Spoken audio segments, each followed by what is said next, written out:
So here we are, and this is the Jeskidding podcast, where sometimes I say things that might offend you once in a while, and I go, I was just kidding. And then other times I say things that might make you think, and you go, just kidding, like a light bulb. Just picture it.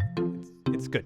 And I'm here with Rob Barnett. Rob Barnett is a media and executive wonderkin. He's done everything, and apparently he knows everybody. And I'm not joking when I say that. Rob was, and I'll let Rob tell it himself after me, but Rob was the founder of My Damn Channel, which had, big hits early web before anybody else was doing them, such as like You Suck at Photoshop, which was huge. He helped and discovered Grace Helbig, Daily Grace, who became a huge star on the web, and like a gazillion other things that we'll get into. He was also the former boss of Howard Stern when Howard Stern got fired at CBS Radio, claim to fame, and a big MTV executive when they were choosing all the videos that we were watching as kids. And for those that missed that period of time in MTV and just saw reality shows later, I'm sure he's very sorry like I am. Rob, how are you today, man? I'm good. Thanks for the invite. Happy seltzer. Happy seltzer. Where's my seltzer? Happy seltzer, Rob. We're not getting drunk. We're just getting hydrated. It's what you do in the time of COVID. So, Rob, I have a million things to ask Rob, cover with Rob, because I worked with Rob for the 3 or 4, whatever amount of years I was with him at My Damn Channel. But also, I've worked with him on and off since in a variety of different ways because we've become friends and collaborators, and he has taught me a lot. So I thought his perspective on media is key to everything that's going on because he's seen everything. I mean, it's what he's experienced is pretty crazy to me. So, Rob, why don't you give me a little backstory if it's okay, and if I miss some details, tell me a little bit about yourself, and forgive me in advance for butting in to try to make sure that even I know the points that I didn't know before. Well, it's been a journey through every type of media there is. So the first one that got me as a little kid was rock radio. And so I went to college for a couple of years, but in the first few minutes of college, I ended up at the college radio station, and it was, like walking into a church and finding the Lord, or, that was it. So the first many years of my life were spent in rock radio, moving all around the country doing that.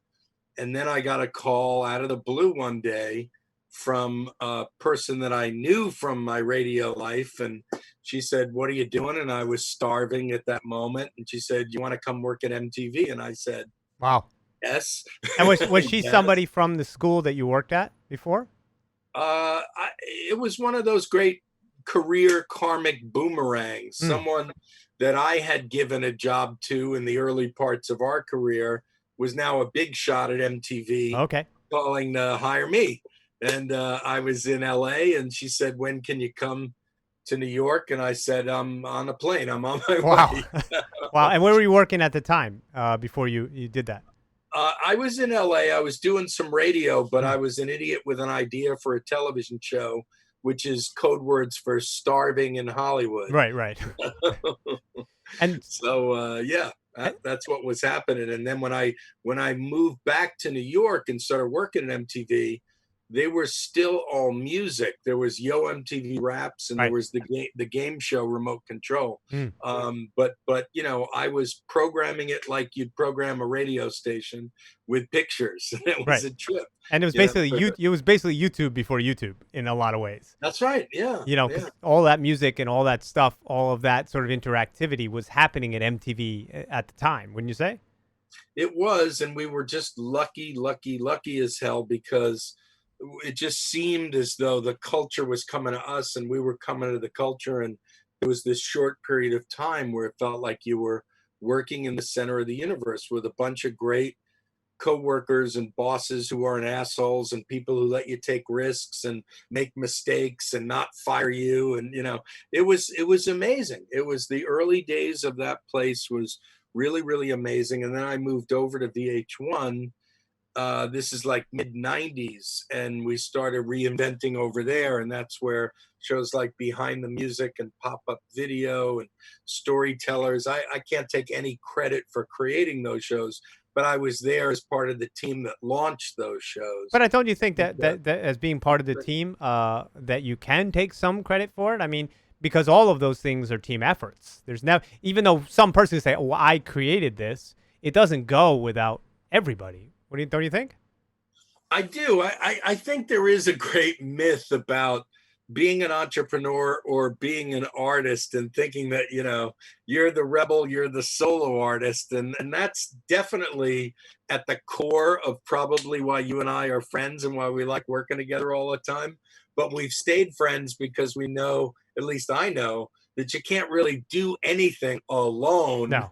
You need a couple of other people. Well, that's the fallacy of the media landscape, especially for what I do, is that everything is, you have to both use a team to do what you need to do, but then you have to be seen as this solo talent. And it's not true. Like, I have to walk in the door with a film or footage and say, here's a film that came out of my brain. I'm a genius auteur that you should hire, even if I think it or not at the moment, but it's filled with other people's talent. And that's like, it's like, oh, here's my film. It's not my film. I may be the creator of it, but it's our film. We did this together. Even the guy who, when we worked at My Damn Channel, the guy who would change the thumbnails.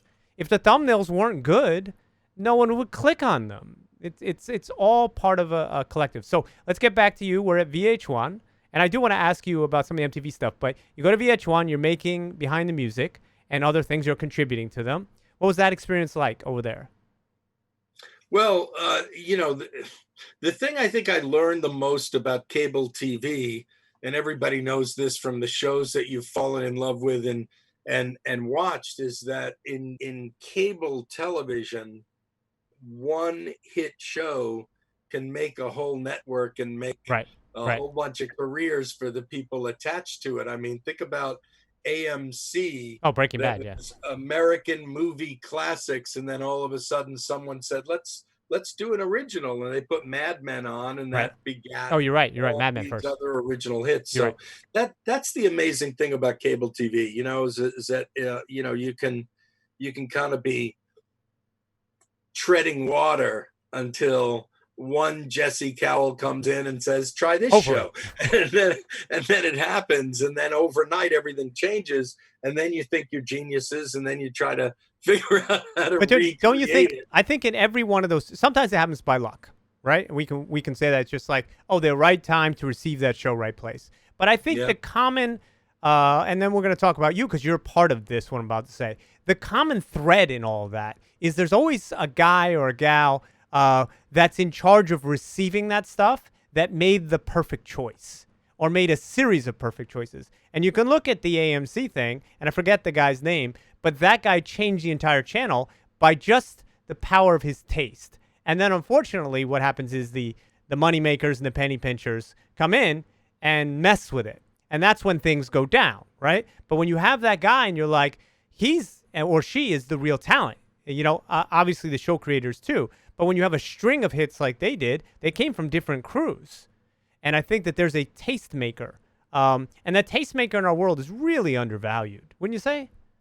It's, you're making me think of all the early days of YouTube, which was founded on this core principle of small d democracy. All creators are created equal. Everyone's allowed in. And then you and I were working together. We're, in My Damn Channel, we got one of those first really big checks. Oh, yeah, it's huge. From YouTube. I didn't get it. We got it collectively. We got it. We got it. And then we immediately shared it with as many content creators as possible. But it was YouTube for just a few minutes trying to say, well, maybe not all creators are created equal. Maybe some deserve this insane thing called funding and money and backing, And then and then they had an internal fight at their own company of whether they want to go towards more vlogging or more narrative, and it like a lot of great content because it didn't have that overall shepherd, right? And I'm not trying to be insulting to them, because it didn't have that overall shepherd. A lot of great content that's out there you never saw because it didn't have that singular voice, such as the AMC guy or the person who was in charge of Netflix's original content slate. And there's a reason those channels took off. And I think that you definitely helped play that role, and we'll get to it at My Damn Channel. But I think that you also played that role in different points in your career. So let's back up. I'm going to go blah, blah, blah, blah, blah, right? And let's go back to, right? Blah, blah, blah, blah, blah, right? Well, let's do a sound effect for it. Let's go back to you at MTV, right? So you come into MTV because you have a musical background working as a radio DJ, right? And you've been a big lover of music. I think behind you is probably, that's all music, isn't it? The records, right? So you're a huge. Those are records, right? They exist. They're out there, right? So it's like that wax in your ears. No, it's wax on a. It's a thing. So Rob came into MTV, and did you come in with? And the reason I put you as in the tagline of this as a rebel, right? I think you had a very punk rock, take over the world. Maybe not. Rage Against the Machine, but attitude. Wouldn't you say at your core? I'll say it like this. I'll say that if there's one amendment that I like the most, it's not the second that I focus on. It's always the first. Right. And I feel like what you and I are doing right now and what every early adopter did, and now during COVID, what every last adopter has done is realize that, wait a minute, we don't need this media power to stop us anymore from creating media. Right. We can do whatever the fuck we want. And so for me, when I started I know it's scary to say this, in the late 70s, there was total freedom. Right. And when I started getting a little bit more responsibility in the early 80s, there was total freedom.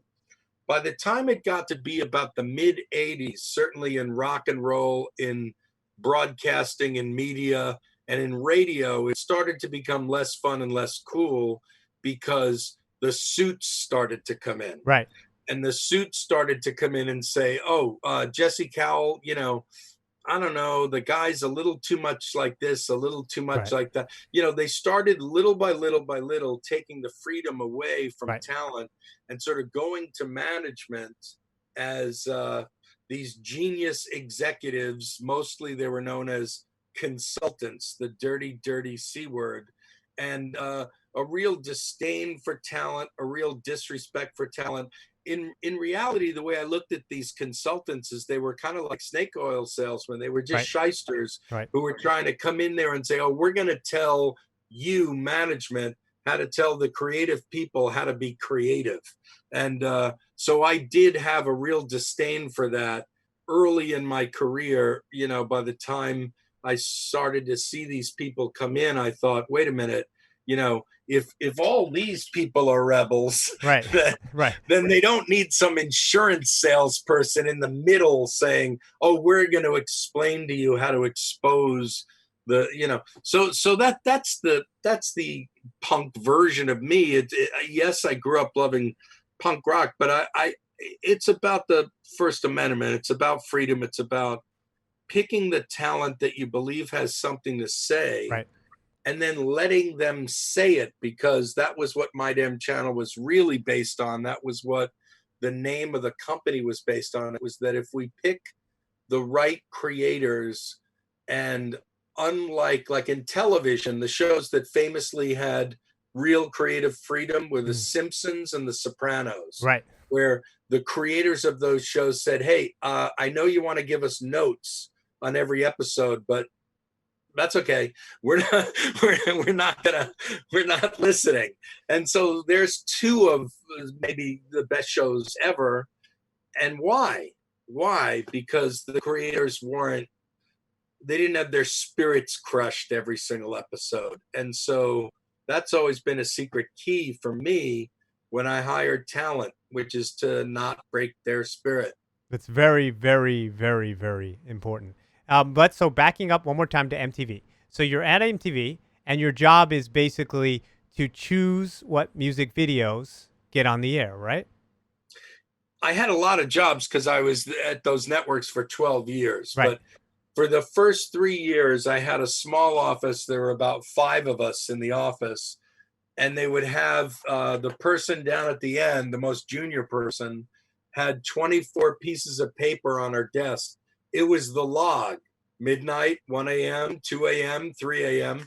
And we would decide what the world was going to see It's minute crazy. by minute by It's minute. crazy. So she'd start it, then she'd pass it to her boss, then he'd make it a little bit better, and then he'd pass it to the next person, they'd make it a little bit better. Then it would get to me, and then I would say, "Oh, wait a minute, I know a better segue." You know? So if not for the choices, just to be clear for the people Yeah. who are in the chat and the people who watch this, if Yeah. not for the decisions that they made at that moment, stars like Madonna and many, many, many, many others that you all know would not be famous in the same way, because the amount of rotation that they were given definitely exponentially increased their exposure to the world, wouldn't you say? Yes, no, the power was somewhat terrifying because we would sit in a room every Monday. There'd be about 6 of us. Right. And the intern would come in and put in every single music video that was submitted that week by any artist in the world. Wow. And then, like Christians to the Lions, the 6 of us would sit there and watch and watch. And then after a while, some people would go like this. And some Oh my people God, you would had like go a like gladiator. So okay, so you then and I'm there was sorry. only so much room. There was only so much room Right. each week. You can't add 100 videos because there's not enough minutes in the day. And did you start to get more interference at some point about what to play, or were you given freedom for a while? No, the management and the senior most management had a brilliant philosophy in those early days. There were 6 of us in that room because 3 of us on this side were experienced longtime programmers of music. Right. And we had the skill. I mean, I don't know how to fix cars, but there are expert car mechanics. We were expert music programmers. The 3 people on the other side of the table were representing the record companies and the artists and their interests Wow. of what they wanted MTV to do. Wow. So you had the audience's reps, meaning us, And the music and you had reps. the politics I never knew on that. the other side of That's the table. amazing. You must have And had on some real purpose- Mondays. Wow. On purpose, senior management realized that if the 2 sides fought it out, eventually a combination of the right decisions would be made for art and commerce, because it's a business. So make believe, like you mentioned Madonna, make believe Madonna's manager submitted a new artist that week. Right. And now make believe that that artist sucked. So imagine the fight, right? It must have been some Monday meeting every Monday. What'd you do like that? Did you do like a meditation before you went in? Did you caffeinate? Like that must have been a drag out some Mondays. Well, again, I think it's so amazing to say this. It's almost going to make me cry. This was a time when people didn't stab each other in the back in media companies. This was a time where you weren't trying to like screw the other person out of their job. Yeah. We were all in it together. We all liked each other. We all respected each other. We all trusted each other. And when you fought, you could fight as family, not as, oh, Jesse said a bad thing in the meeting, so I'm going to go Right. to HR and ruin his life. Right. That didn't exist back The then. days before let me fight a CC email war where I'm doing this just to win value, to win prestige, and honesty goes out the window. Yeah, honestly, there was some of it, but very little. That's Very awesome. little. So then you went to a VH1 for a while and you helped with Behind the Music and other shows. And at what point, and you did great things there, what point did you leave, and why did you leave to go to CBS? It was CBS Radio next. Is that right? Not at all. No. Oh, fair enough. Tell me. I got poached out of that company in the year 2000 for the first startup experience, and it wasn't a .com. I was poached out for a secret project that had $31 million of funding. Wow. In 2000. Project was created at the same moment that the 19-year-old boy named Sean created Napster to destroy the music industry by inspiring every music fan in the world to steal free digital music, Wow. I met some people who said, whoa, whoa, whoa, whoa, whoa, whoa, no, no, no, no, no.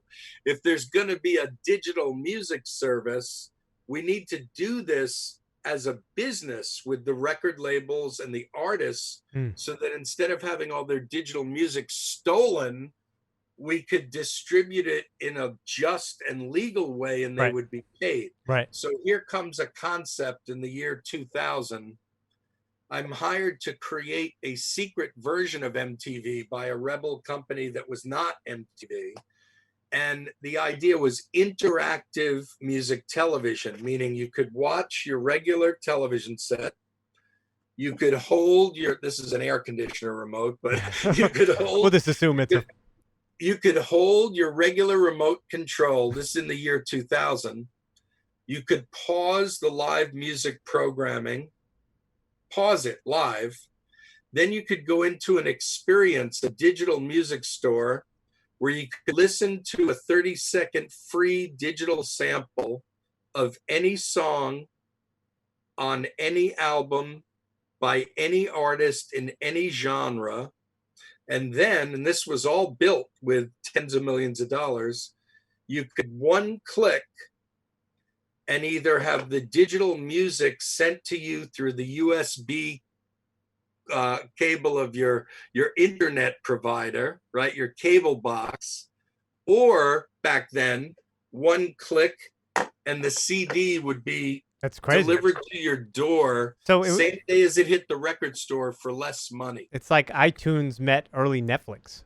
It was crazy. Wow. They paid me more money than I've ever been paid in my life. They spent way too much money. The CEO had a chauffeur, if that's how you pronounce that, and someone would hand sew his suits. He had a tailor that would sew his suit.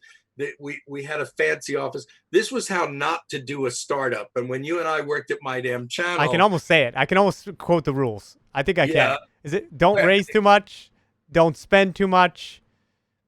I lost the third one. You're forgetting the most important third rule. What is it? Don't pay yourself too much in a startup company until the business is proven to have real repeatable revenues and not bullshit make-believe promises of. And you're right. Every company that we saw, like the Den TV, whatever that was called, it was a big digital thing in 1999. They all raised too much. They all spent too much. They had fancy offices. No, they had hot tubs, and like they were crazy. They were driving Lamborghinis, and they hadn't made a dime. Like, what are you doing? So that was 3 years where I learned how to not fuck it up. Wow. And not, just piss the money away. So you went from there, and then you wound up at CBS Radio at that point? Nope. We'd be here all night if I skipped it, but that's when I worked for the Academy Award-winning director, Alex Gibney. Yes. One of my best buddies. And we worked for a whole year on a project called Martin Scorsese Presents the Blues. It was 7 feature films directed by Alex Scorsese and 5 of the other best directors in the world. Each of them had their own different take on how to do a feature film about the blues. Right. We licensed all the original blues music and paid those families. And then we got 75 current artists to cover the blues and put out 7 films, 7 DVDs, and 26 CD soundtracks. And so for those listening or for those just tuning in here, Alex Gibney, the only frame of reference I can do that was the most popular film recently was his sort of expose on Scientology. That's the one that's most known now, but everybody has seen an Alex Gibney documentary. Just look it up. He's one of the most prolific filmmakers there is. Incredible. And get this, Jesse, 48 hours ago, some guys that we dealt with through My Damn Channel, Ron Howard and Brian Grazer, just bought a controlling stake in Alex's company. Wow. It's called Jigsaw. Wow. And that just happened 48 hours ago. He is one of the smartest, talented people I know. So I got to learn from him for about a year. Right. That was my question. You learned a lot working with him, I would assume. Incredible. So it sounds like MTV really taught you programming and how to deal with the sort of big business side of music and how to deal with, getting things into the world in a very popular way. and then your internet experience taught you what not to do, but what innovation looked like. And then your experience with Alex, which you've told me in the past, you just said, "I'll just take note." You didn't care about salary; you just wanted to do it, and you worked with one of the premier filmmakers in the world to this day. And you got to see his process and his passion for what he did, and really what it took to create that kind of content from the ground up. Would you say that's accurate? Right.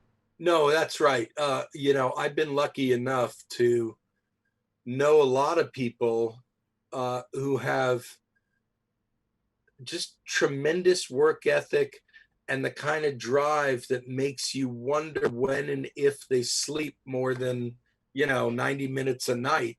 And then the quality is there, and somehow they also are not jerks. I Right. mean, if you put all those things together, they don't add up mathematically. Well, Rob, and we'll get to this in a very short bit, but Rob knows most of the famous people in the world somehow, some way or the other, right? And I've watched him while being in his office email top guys who have talk shows on right now that are the most popular, and they'll email him back in an hour. I'm like, how is that even possible? So you are a real admirer of that drive. You're drawn to it when you meet people who have it. Would you say? I am drawn to it, because I'm always the kid who listened to too much music, watched too much television, Right. went to too many movies, and went to as much live music as possible. But in the idea called job, or the idea called work, I've always felt that if this was the thing that you and I had to do for most of the hours of most of the days of most of our lives, I could never compute why that wouldn't also be the shit that I love the most. Right.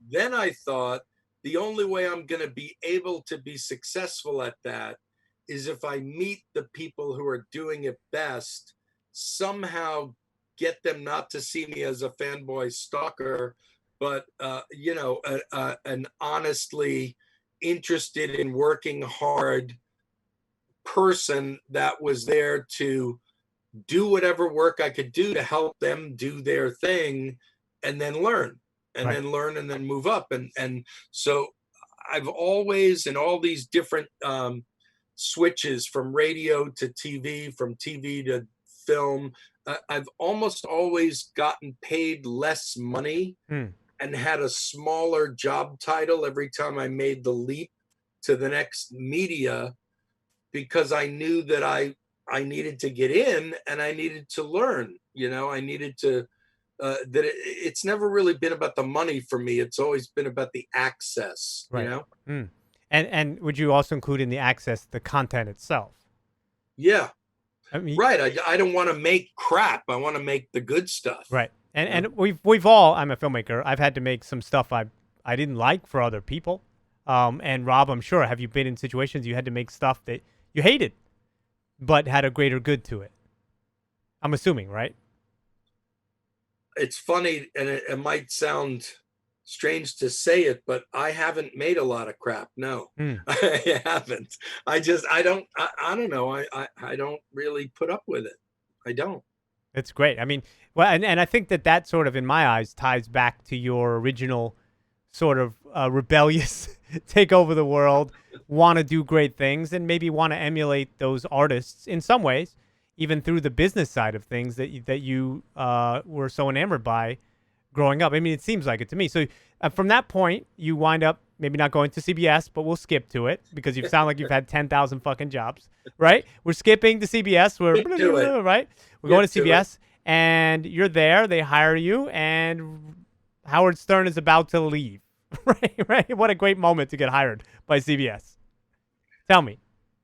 Well, the reason why I was brought in there is that when I worked at VH1, the gentleman that ran VH1 during the glory years of it that we touched on earlier is named John Sykes, Sykes. I'm very familiar for a different reason. He is one of the most successful people in all media, But because we had had such a good run together at VH1, I worked for him for about 6 years. In 2004, he was the chairman of what was called Infinity Broadcasting, which was about to become CBS Radio. Mm. So he asked me to come in there, and at first just gave me like a make-believe job title. I was called executive producer of special projects, something like that. And my job was to come up with new ideas and make exciting things happen and try not to do the same old old school radio stuff. And so I was doing that in the first few months that I was there, creating, programming with A-list stars and working with all my heroes. And then, to your point, one day we wake up, we turn on the radio, and Howard Stern is not just the biggest star in radio, but on a business level, he's the franchise, right? It's right. He's the show. He's the home run hitter of all time. He's the best. And he cracks the mic and says, "Oh, by the way, I just signed a deal with this new company called Sirius XM, or it was Sirius back then. And I'm going to be leaving this show in 18 months, but I'm just coming on this morning to let you know that I'm quitting." Wow. and how did you react as his boss at that moment, or overseeing? No, I wasn't yet. I wasn't yet. I see, I was just a guy who worked there doing special projects. Got it. Okay.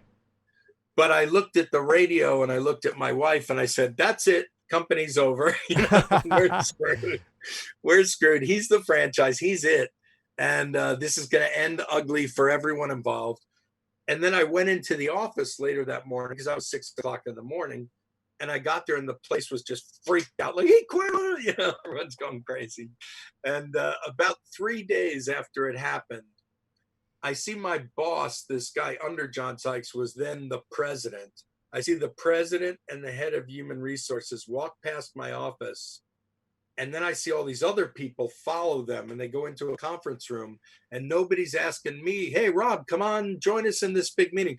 They don't ask me. That's terrifying. That's terrifying. You're like, "I'm getting fired," right? I'm getting fired. I could feel it. I felt it in my bones. I could feel it. And then I thought about this Seinfeld episode where George Costanza goes to Vandelay Industries every day. He doesn't have a job, but he just makes believe that he's sitting there and he sits at the desk, and it's like, and for some reason, instead of being all sad that I was getting fired, I was thinking of this Seinfeld episode. So about an hour later, the president and the head of human resources walks into my office. They stand up, they close the door, and they go, "Listen, what we're about to say is not personal. It's just business. But we had a meeting just now, and, with Howard leaving, we're going to have to make some cuts, and we're letting you go." And, and I had only been there about 3 months. And I said, "Well," and I had a contract. So I said, "Well, that's fine. You guys work that out with my lawyer. Oh, by the way, next week I started this special project. And in the studio down the hall, I'm going to have the Rolling Stones, Shania Twain, Kenny Chesney, Jimmy Buffett, Duran Duran, Lenny Kravitz, Alanis Morissette, John Mellencamp, and John Bon Jovi. Here's an idea. Let me stay, because I have to interview all these people. It'll be real embarrassing if that whole thing blows up, because there was a sponsorship connected to it for a lot of money." I said, "I'll just stay and finish all that, and then I'll leave." And they go, "You would do that?" And I go, "Yeah." So now it's 3 or 4 days into it, and every employee is getting their pictures taken with Duran Duran, and and everybody's having a great time. The boss's boss comes over to me in the middle of all this and goes, "What are you doing?" And I said, "I'm doing my fucking job." And he goes, "All right, here's what we're going to do. I'm going to fire the guy who fired you. You're going to take his place. You're the new president of CBS. You're going to figure out how to replace Howard Stern. Oh, and if you fuck it up, you're dead." Wow. And how did you take that? Like, what's the emotional reaction to that moment? Can you remember? Like being on acid. So it was both like surreal, shocking, painful, but good. I've never taken acid, so I'm just going to go with I'm just describing emotions that I might feel. You're going to It was like an acid trip because again, you grow up as a little kid, right, listening to the radio. You've just been fired. Now the suit, the bad man, looks at you and goes, "All right, you're the president of CBS." Wow. Wow. And Yeah, it was and and crazy. and you have a family to support, and you're just like, Yes. yeah, like, and you did take time to work for Alex, probably not for a lot of money, and you're probably like, No. I both want this and I don't want it at the same exact Well, moment. no, well, you nailed it. About 2 weeks after they gave me the job, they had some like annual corporate meeting, and we had to all fly down to Florida and stand up and show PowerPoints, and so they had to announce me, and there was something like 500 people in the audience. So they go, ladies and gentlemen, the new president, Rob Barnett.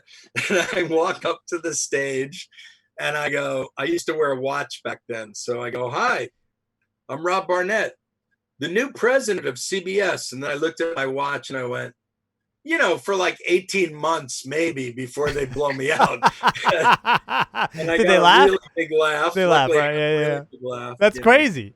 Yeah, Okay. So you're at CBS, right? And then yeah. you have to go through the transition of obviously when Howard left, and I've heard that story before. But who were you interviewing, if you can say, for the replacement for Howard Stern? Who did you meet in that time period? Everyone.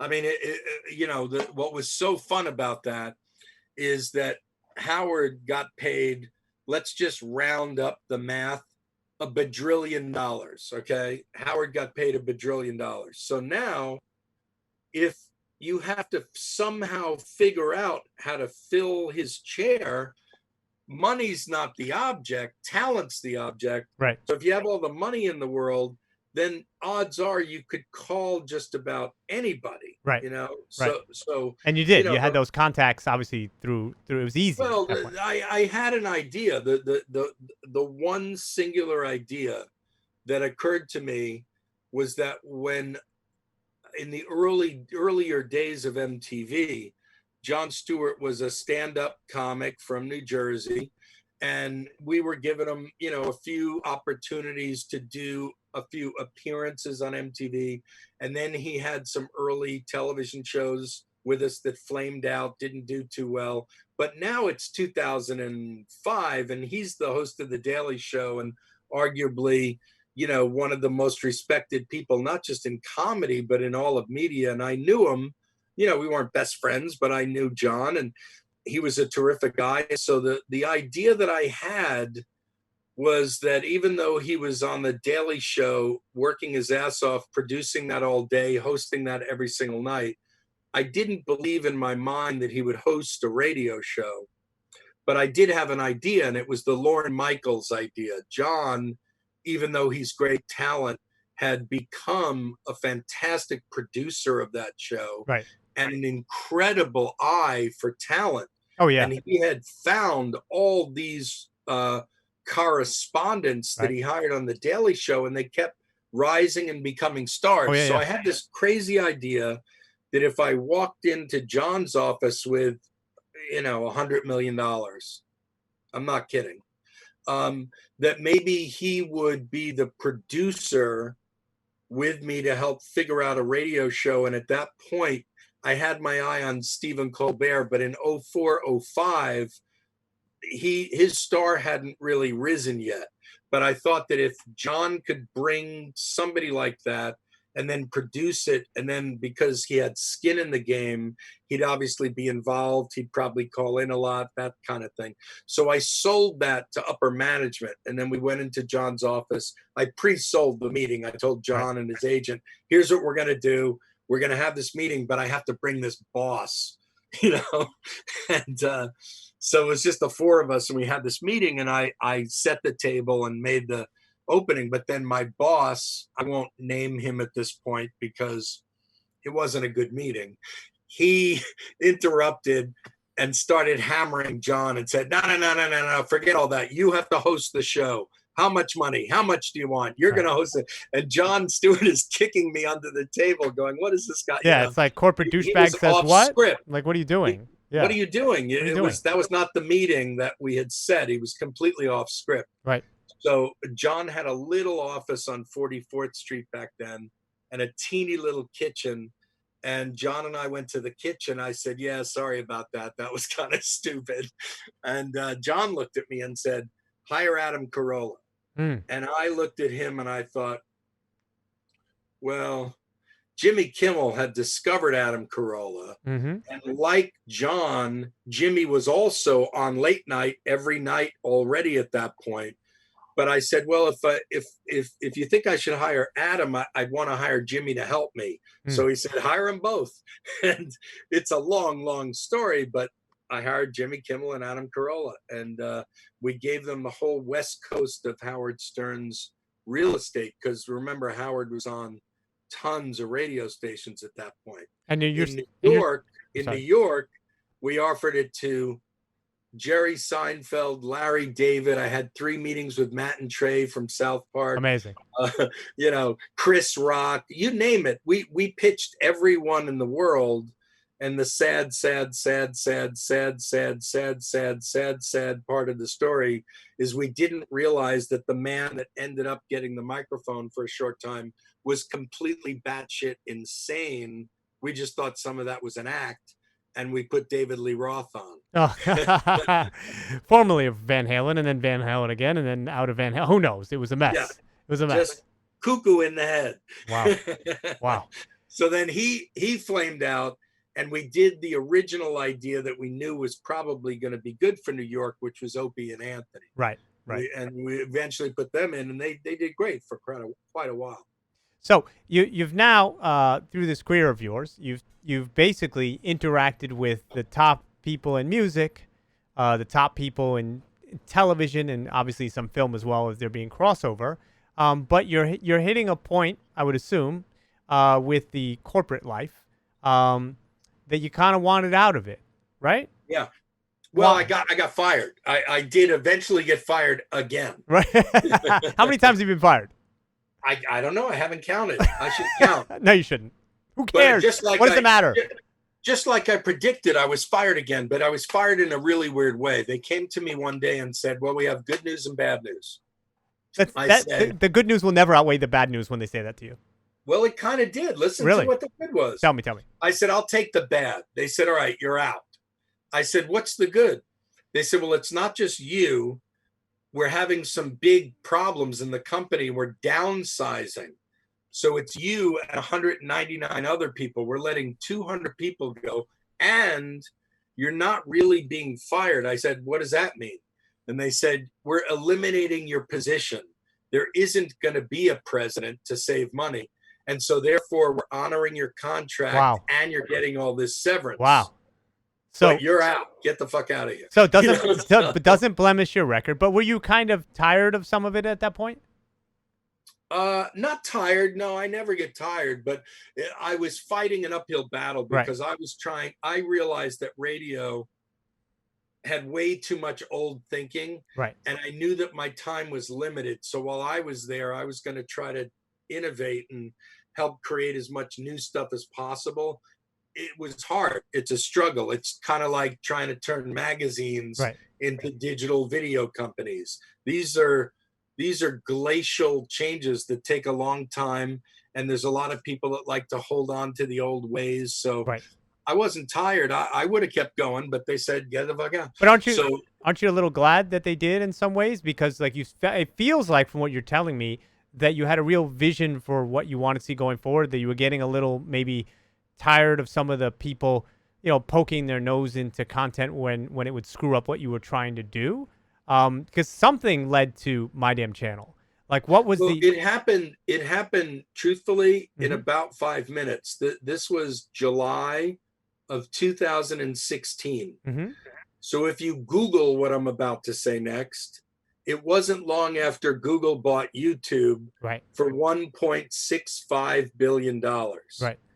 And in the first minutes of YouTube, it was dogs, it was cats, and it was babies falling down and spitting up. So I hit the beach. I was fired, but it only took about 5 minutes for me to look at Google's purchase price and say, I don't know anything about this world, but I know that I better hurry up and figure it out, because this feels unlike radio or cable television or television. This feels like whatever the words would be. I guess I'll say the television of the future. Right. So that idea came to me within minutes. And then I thought, do I have the balls to go start my own company instead of working for some asshole like Les Moonves? And if I was going to do that, what was that going to take? Answer: a shitload of money, technology, legal help. How do you pay for people's health care? All this stuff that I had an idea for what my damn channel would be, but I had no idea how to run a business. So I went, I don't know if the book is still here in my office somewhere. It's usually sitting around. I swear to God, I went to a bookstore and I bought Business Plan for Dummies. I bought the book. I swear to God.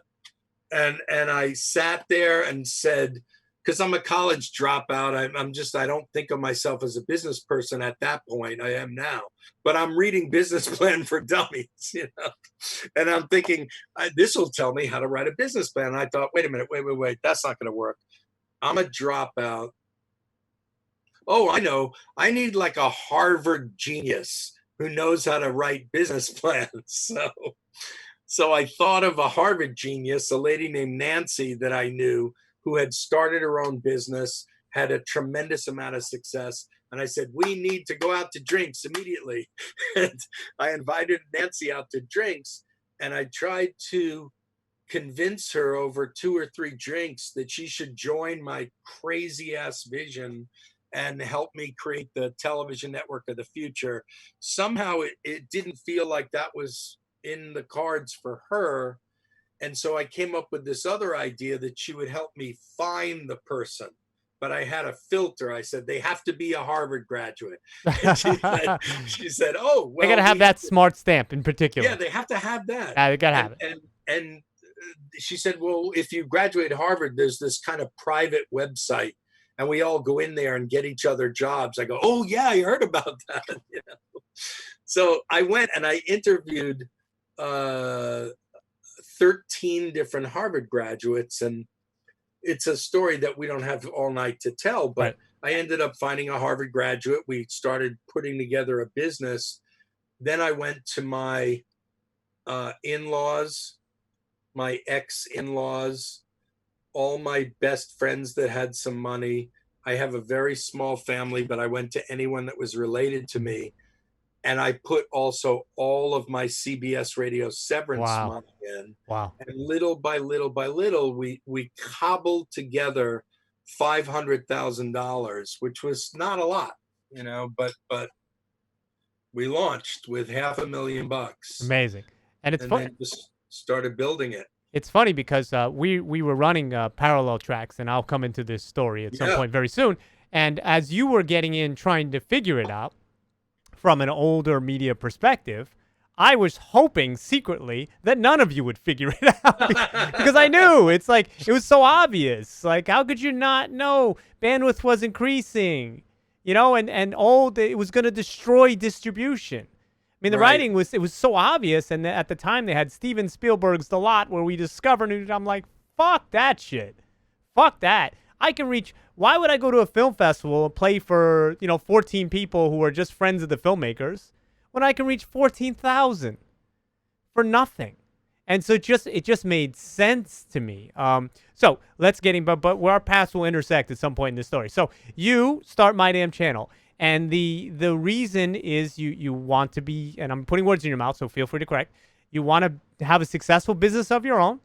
You don't want to have douchebag bosses telling you what you should or shouldn't do, and maybe that's part of the word "damn" in there. My Damn Channel. I used to laugh. I used to laugh on every news interview you ever did. How like he'd be on CNBC in the morning, and we'd all be watching, and it was like he would have these things like several times a month.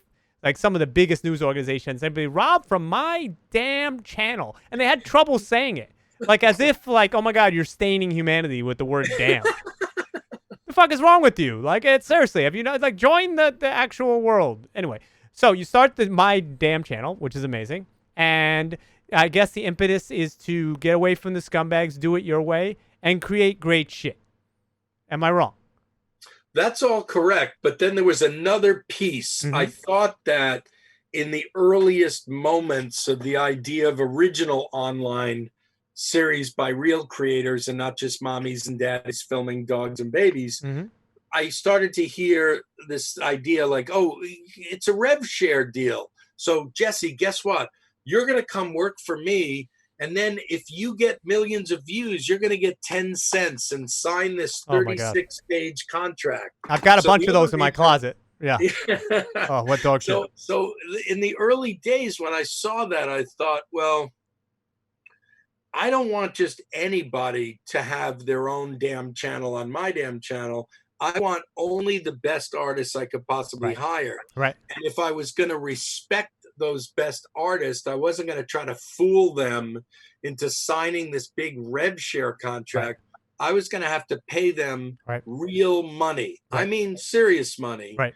And say to them, look, we're in business together. So I'm kind of like a Hollywood studio, and I'm asking you to produce a show, so I'm going to pay you for that show. And you know, we really had a different business model than most of the early right. You paid for content. Most places were trying to rip you off and just make you part of a large collective. And if you were lucky to get $100 out of it, I want to give you my, and they wound up using, I'm going to, because I know the history a little bit, they wound up putting, if correct me if I'm wrong, together shows with guys like David Wayne of Wayne Days, and that show itself became hugely popular, especially among the comedian circuit, and really I think really helped lubricate, I don't know the other word, maybe it's a terrible word for it, but lubricate the careers of even a lot of the people in that show, because it was just heralded as like the top of the heap content. And here I am working at the Feed Room, which was when I came back to New York City. I wanted to be a filmmaker. My dreams got smashed. Nobody gave a shit, blah, blah, blah. And because nobody would listen. Nobody would talk to me because I wasn't inside the circle. So I came back to New York. I didn't have a job. Friend from college gives me a job, being an Adobe Premiere editing expert, because I was. And then I became their encoding expert because I was technical enough. But meanwhile, all I did all day long was build my fan base while I was making my movie at night. But no one knew this secretly, as I was, taking over the internet, except a few key people helping me there while I did my job. And one of the times I saw Rob's material early was they were winning all these things called Webby Awards back then, which is a big award to get. Still, to this day, for the advertising industry, it's the Oscar of the internet. And I'm watching, and my damn channel is winning fucking everything. And I'm doing my own thing, and I say, who are these people? And all of the shows are top notch. And we had not connected yet, but I became hyper aware that there was I wouldn't say Hollywood level, because it's not the right way to put it for the internet, but there was a team out there that was really sort of bringing it before anybody else was. And there were several other companies doing it, but not many. So you are one of the first. And one of the reasons I want to do even this podcast is because the internet has short memory on purpose, because it doesn't benefit anybody out there to say this person was the Lewis and Clark or whatever example. Hopefully they didn't pillage anything. We'll find that out years to come. But examples of like this. Who did Lewis and Clark steal from? I don't know, but Columbus, he did bad things. They all did bad things. I don't know. But the point, I'm trying to come up with a pioneer who didn't get, like that a lot of pioneers are forgotten in this industry. And my damn channel at that particular moment, right, was one of the everythings for the internet. And then, so you had David Wayne, you were paying people for their content. All right, I assume you were trying to raise money for it. And then you got You Suck at Photoshop. Tell us about that moment.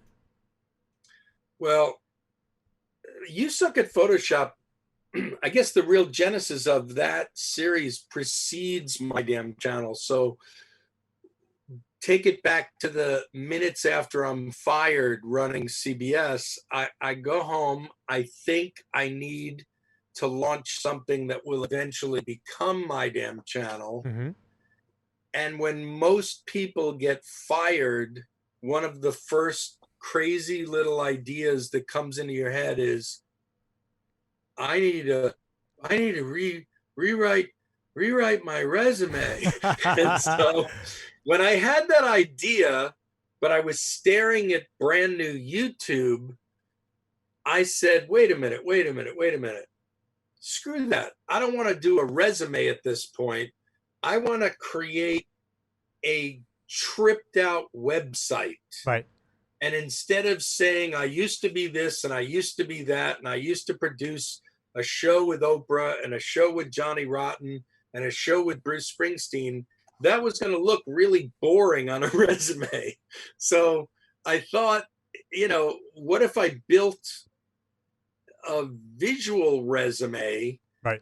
and did it as an apocalyptic website? That was the what ended up happening. So you mentioned the Webby Awards. I called my friend Holly Cara Price, who was one of the people that started My Damn Channel with me, and we had known each other for a long time.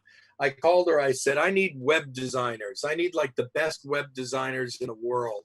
And I'm going to take some of this big fat severance money and pay them. How do I find those people? And she sent me a link of all these people that had been winning Webby Awards for best web design. And so they all had links to their company. And I kept looking at each one going, no, no, no, no, no, no, no. And then I stumble on this website and I see these two men. It's black and white and it looks treated like an old 1950s film. And they were in scientific lab coats. And they're called Big Fat Brain. I remember. And the minute I start looking at these guys, I realize that whatever's coming out of their mouths means they're fucking with us. I just realized that they were fucking with us, and I got really enamored, and I started moving in and going, who are these people? Like, what are they doing? Like, what is this? And they're just mocking the whole idea of a creative web design company. So I clicked contact. And you loved it. You loved the fact that they were being punk about it and they were mocking. I loved it. Going back to your records, right? It's still there. I loved it. You loved it. They were like, fuck you through their material. This contact thing comes up like an old, old school letter or something. And I put in my name and send. And like I sit back, this is 2006. And I sit back and in like 5 minutes, I get bing and I look at my inbox and it's one of the guys from Big Fat Brain. So now I type and I say, I said, I don't know where you are or what you're doing, but are you in New York? And then it sends back, no. Then I go, are you in LA? No. And I think, are you in San Francisco? No. Are you in Boston? No. So then I said, I give up. Where are you? And then he writes back, Covington, Kentucky. Oh, boy. A bastion of internet talent. And I look at that and go, is this a joke or is that where you are? He goes, no, that's where we are. And I said, okay. And there's two of you, right? Yeah. I said, well, I'm this guy. I used to be this guy, MTV. I need you to get on planes. I'll buy you tickets. I live near Newark Airport. I need you to fly to Newark Airport. Can you do that like in 2 days? Because I need to meet you and I'll pay for the flights. And, and so. And just let me jump in 1 second and say, see, what's accepted now, what's different from even 2006 is talent could only come from New York, LA. Oh, yeah. You know what I mean? It couldn't be somebody. Now you hear, he's from, so what? So we have internet stars out of Idaho now. I love that they were from this strange place that, Jews from Brooklyn had never been to. And I was like, what?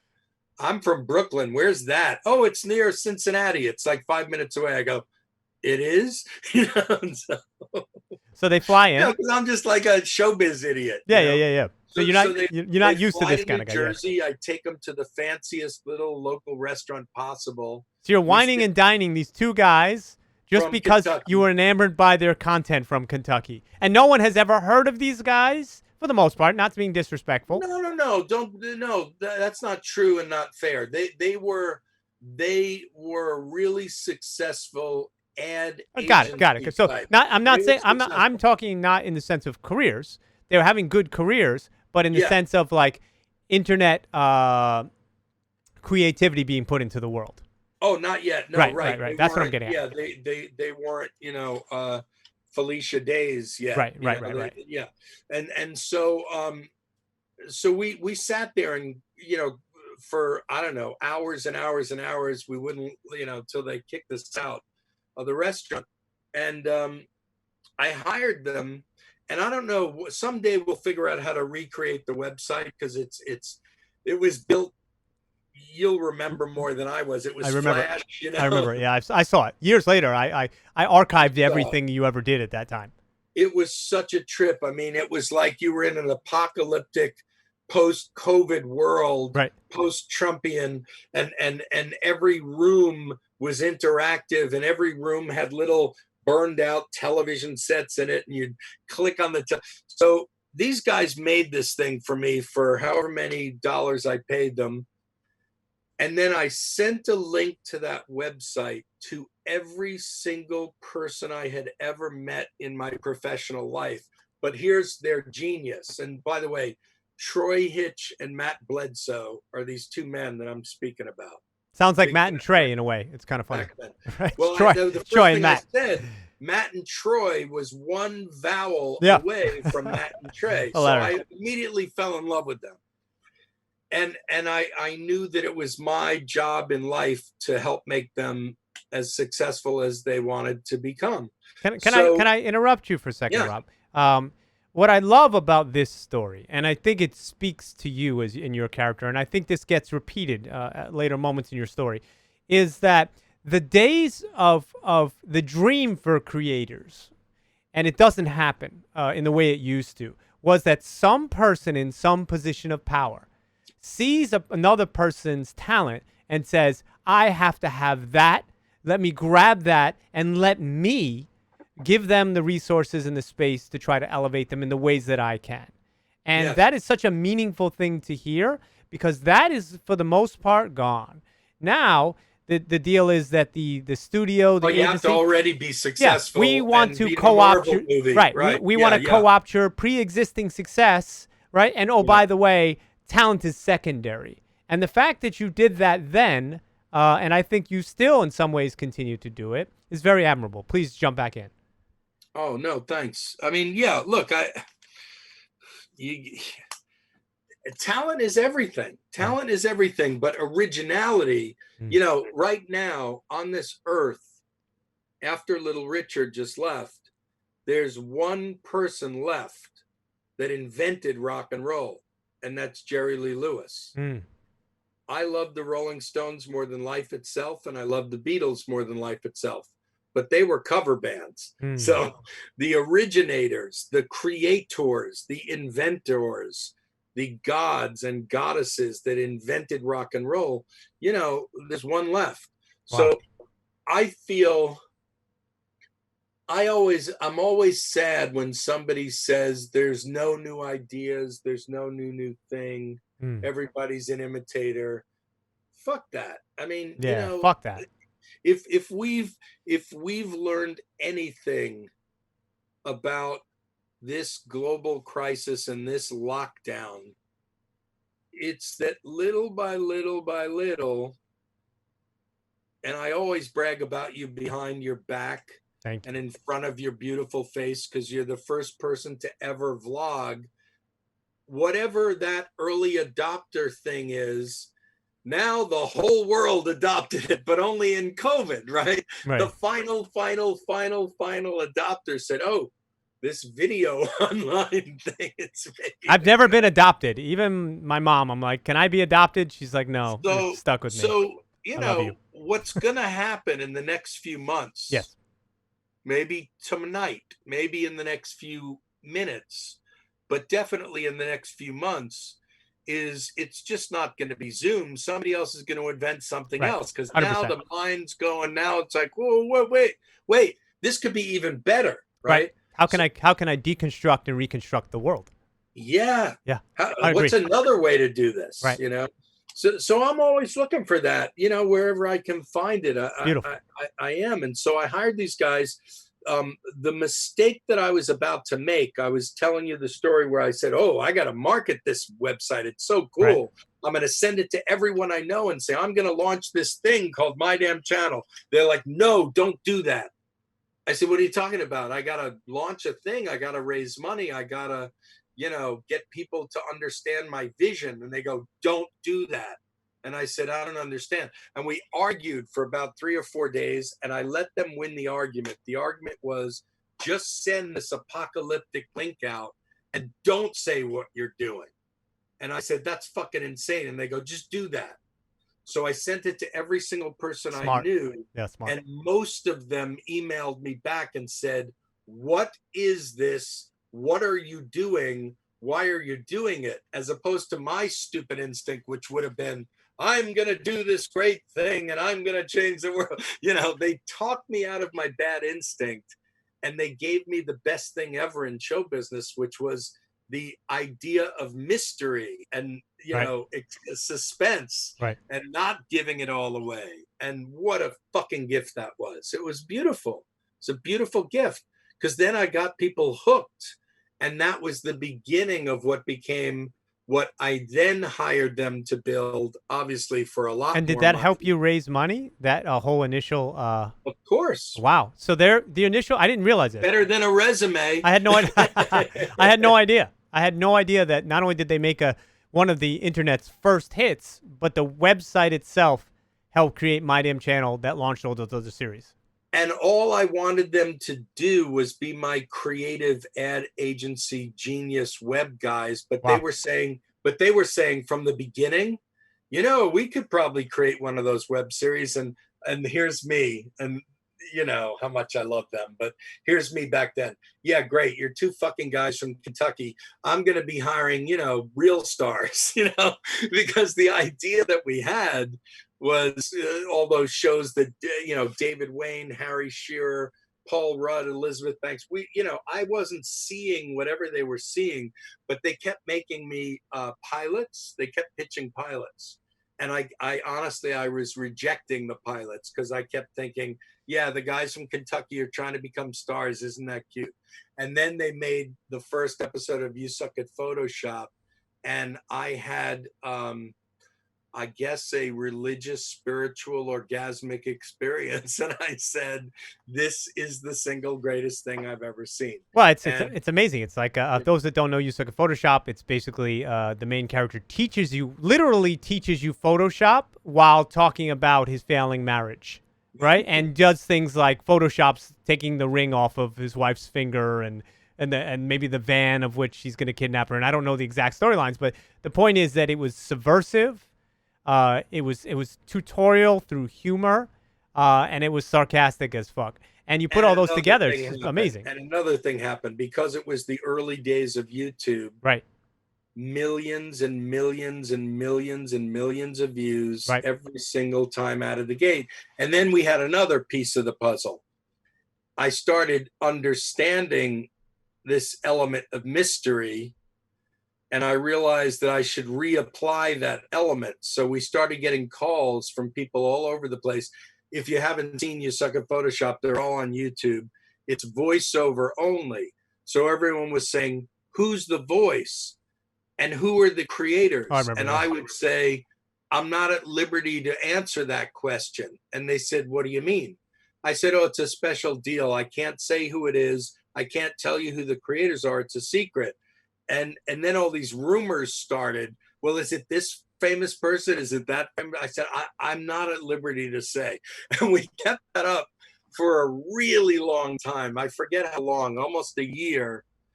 And then a guy called me one day and said, let me try to remember his name. Oh, I got his name. He said, I'm Josh Quitner from Time Magazine. And I'd like to do a story on the creators of this show. It's my favorite thing on the web. And as he's talking to me, I'm Googling him, and I see that he's at Fortune or something like that. So I said, well, Josh, we have two problems. Problem one is you're lying. You're not at Time Magazine. You're some Fortune guy. And the second problem is I can't tell you who they are.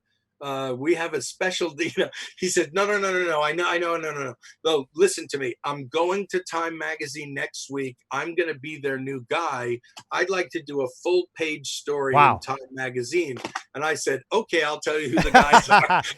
Because you have a small company, it's about to put you on the map in a major way. Yeah, it was amazing. It was amazing. It was amazing. I love that man. And you remember that the celebrity, I believe it was, everybody thought it was Dane Cook. for the longest Everyone time. thought it was Dane Cook, and I guess we can do the spoiler alert. It only works if you watch all the episodes of You Suck at Photoshop, and we'll just shut up there, and that way you can see what happens Fair to the enough. final Fair enough. episode. So you do that. You're doing Wayne Days with a lot of celebrity guests. Like David Wayne is pulling in everybody. Yeah. Right? Everybody. Like every And famous... every week a new episode. So we, Right. the other reason we called it My Damn Channel is we programmed it like television. We believe that you couldn't just upload a video at random. So I don't remember what days were what, but let's say Wayne Days was Monday, and You Suck at Photoshop was Tuesday, and Harry Shearer was Wednesday, and I hired Don Was, one of the best musicians and music producers in the world, and we produced a new music video every week. So we treated it like television. There was a real schedule, and there was a premiere every single day, but not hundreds of thousands of series, just a small number of great ones. And you did meet with Google or YouTube or something pretty early, right? Well, we became an official partner. Before we launched, we had a real partnership with YouTube. Right. We went up and cemented that deal early on. And that was very helpful back then, right? I mean, getting anybody who got the front page of YouTube at that time, that was like gold. I mean, that eventually became millions and millions and millions of dollars. Remind people why. Right. There were human beings working at YouTube. Absolutely. That were editors. So the man that was in charge of comedy was a man named Mark Day. And I wouldn't abuse the relationship. I was making tons of new videos every single day. So I wouldn't go, hey, Mark, I got another. I'd be very, very careful and patient and judicious. And every once in a while, when one of my creators made something that I knew was amazing, I could contact that man in charge of comedy. And if he agreed with me, then not an algorithm, but a human being would feature it on the homepage. Boom. Then we're back to the old MTV days, right? Now we're back to the earlier part of this conversation where if a human being says Jeskidding is the man, thank you, then you can get somewhere. I think early on, one of my mistakes, and you'll hear people like Bernie Burns and other big innovators in the web say this, and this is a mistake. And I think it's important as you move forward in your career, in what you want to do in the business side, of seeing where those missteps were. One of my mistakes was early on, I didn't have anything to do with YouTube. And Bernie has gone on to say, and obviously he had a 300-person company, that I would be the biggest star on YouTube with the early Jeskidding TV because I was doing my own silliness before any of that existed. And I didn't like YouTube for two reasons. One, I had a filmmaking background. So my filmmaking background, I didn't like the way the video looked. It had too much compression on it. And so I just said, I'm not going to put my films on something that makes them look horrible. Why would I do that? Yeah. Number two, I didn't have any contacts at YouTube. I didn't have Mark Day. So I was like a little bit like, well, if they're not going to feature me, and meanwhile I had such a presence online in my own way, in my own communities, I said, well, I'm not going to give my content, because Rob and I both described earlier, to companies that were ripping people off. And there were a lot of them. These rev share deals. I mean, I'm not saying that these particular companies rip people off, but I'm going to list like Rever and all these companies that they're all gone. They're all gone, and because they're all fly by night, and they're like, well, let's collect a lot of pieces and give them nothing, but take whatever they go and earn for us. And you said something else really, really important, which I think every creator needs to remember. Mm-hmm. Real promotion, a real big foot on a real big gas pedal at the early part of someone's career is way more important than money, because you got to build an audience. 100%. So if someone is willing to promote you, and really get you an audience, the money will come later. Right. And so when somebody, we as creators, we get tired of hearing, oh, it's an exposure deal, because that's also used as a weapon to get people to do things for free. No, you're right. But you're right. But there are certain opportunities, like when I did My Damn Channel, Drawn by Pain early, there's nothing like it. To this day, I think there's still nothing like it because of the amount of work that went into it. But at the time, it's like 15,000 frames of animation mixed with live action, Webby winner, on and on and on and on. And at the time, I had a paid model on it. And it was a paywall that was hard to get people through. And my brain said, in one moment, even though I've spent probably arguably a couple $100,000 of time on this thing, and whatever I spent on the production, I said, it's all free. It's all free because the cost that it was going to cost me as far as the exposure cost wasn't worth it. So I immediately started to go out to all those rev share companies, barring YouTube, and got the front page of every site on the web. And how I did it was I said, listen, here's my content. They're like, we'll give you 50% of, I said, you keep your fucking 50%. No offense. I want your front page. The only way I do this is I want your front page. Or like I did a deal with Zero Punctuation site, The Escapist magazine.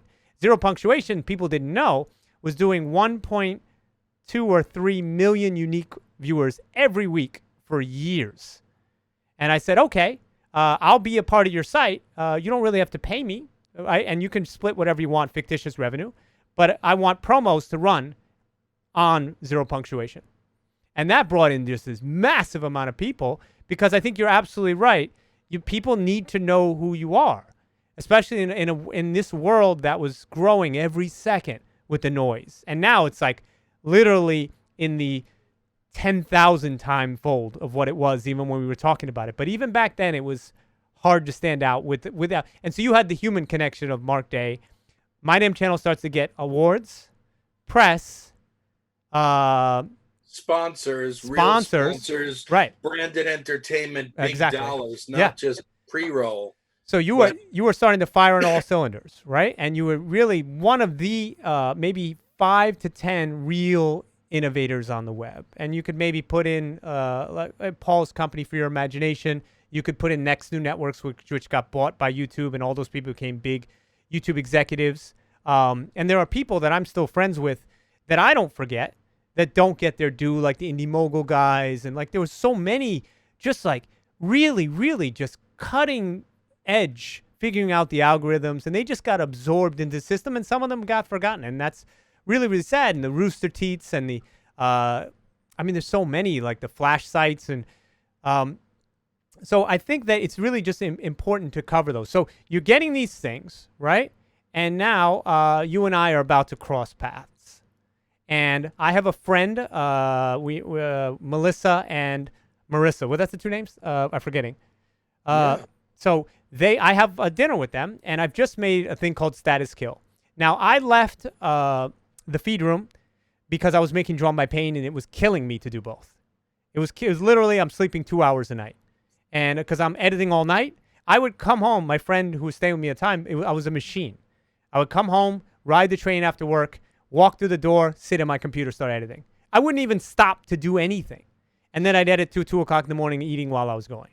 Every night for years, and promoting all day long, and begging, which is a painful thing to do as a creator.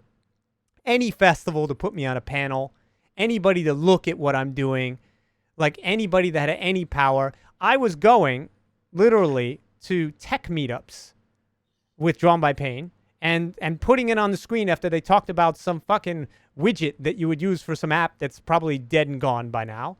Right? And they'd say, it makes you cut and paste better. And then I'd play a preview for Drawn by Pain. And I met people like all the original people, like the Gary, funny enough, not Gary Reichman, Gary Vaynerchuk, right? All those people were moving parts within this early web. It was super interesting, but we were all jockeying.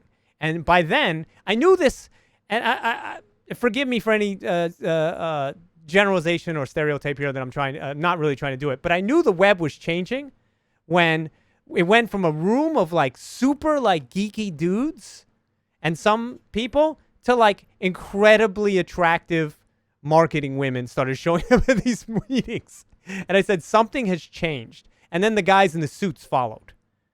And then everybody, because I could feel all the eyes coming into this and how much more difficult it would get. So I get out of Drawn by Pain. I'm doing all that. I don't know what I'm doing. I'm working little jobs, doing some corporate stuff here and there. And I say, I don't know how to do a resume. I don't do that the same way we think, the same way, Rob. I'm going to make another series because that's the only way people pay attention to me is I make a splash. Well, I don't really have any money, so I borrow and beg, whatever I do. And I find Ayinde Howell, this super talented, amazing actor. And I find him at this actors theater gym for African-American actors. And I wasn't looking for the main actor who I thought I would cast like a very stereotypical white guy because that was the role. And he just wowed me. And that made this thing in the woods for 2 weeks or 3 weeks, edited for 6 months to a year with my friend Justin, who became my assistant later, and then cohort at My Damn Channel later with Rob, and did this thing, not knowing where it'd live, not knowing I would make a dime from it.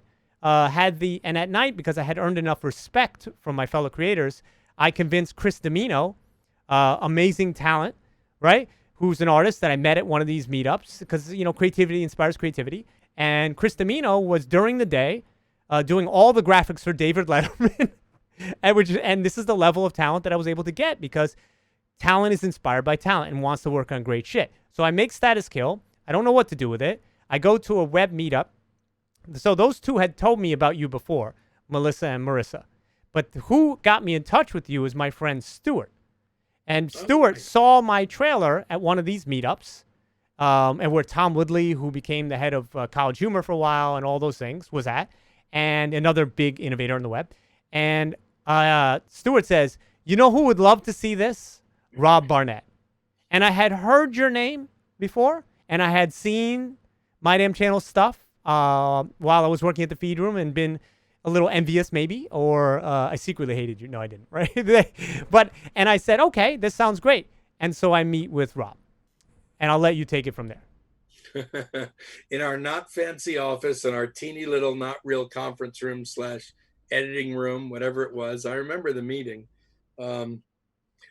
And yeah, same feeling as the you suck at Photoshop feeling, meaning it doesn't matter to me that you haven't had, 17 hit television shows on a major network. When I saw Status Kill, I think a lot of years later, here I am, this guy.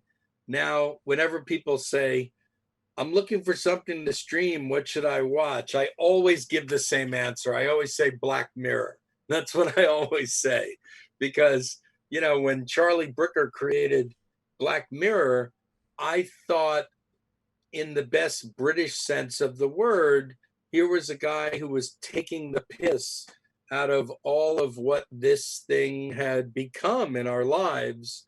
And when I saw Status Kill years and years and years, I guess before Black Mirror, it gave me that same feeling. It said that there's something, why is Spinal Tap one of the best movies of all time for me and so many of my friends? Because it created a category that, ended up becoming a category called mockumentary, right? It just became that. So when I saw your stuff, there was this 3 things happening in the room, right? You always want to hire somebody who you feel like you have chemistry with. Mm-hmm. So if you're calling me a punk, I said, oh, here's another punk. I felt that. I felt all this angst. I felt all this, you against the world energy. Then you had all this incredible technical skill as a filmmaker. But then I saw this idea within an idea within an idea, and I just loved it. And I just thought, I want that, and, so that was the beginning. That's what I remember from that first meeting. I also remember it was hot because we didn't have good air conditioning. That's awesome. So I start to work at My Damn Channel. And when I got there, Rob was under a no notes philosophy because his whole philosophy was protect the creator. And don't note them to death is what studios do. They get something, they like it, then they give them 10,000 notes and they change it to the point of not even being the thing it was. Yeah. And it makes creators furious and it creates a contentious relationship. So Rob would just be like David Wayne, okay, you want to do that? Here's money, go. Make the show that you want to make. And I really respected that. But when I got there, we worked. We kind of got some stuff online. I was hired as the director of content. So what made you come up with that title? And then you announced me on a big stage, which my friends cheered in the audience. It was a very exciting moment for me. Because, Rob, what you real I'm sure I've told you before, but I'll tell you again because we're here. I know my talent is world class, and I have no problem saying that.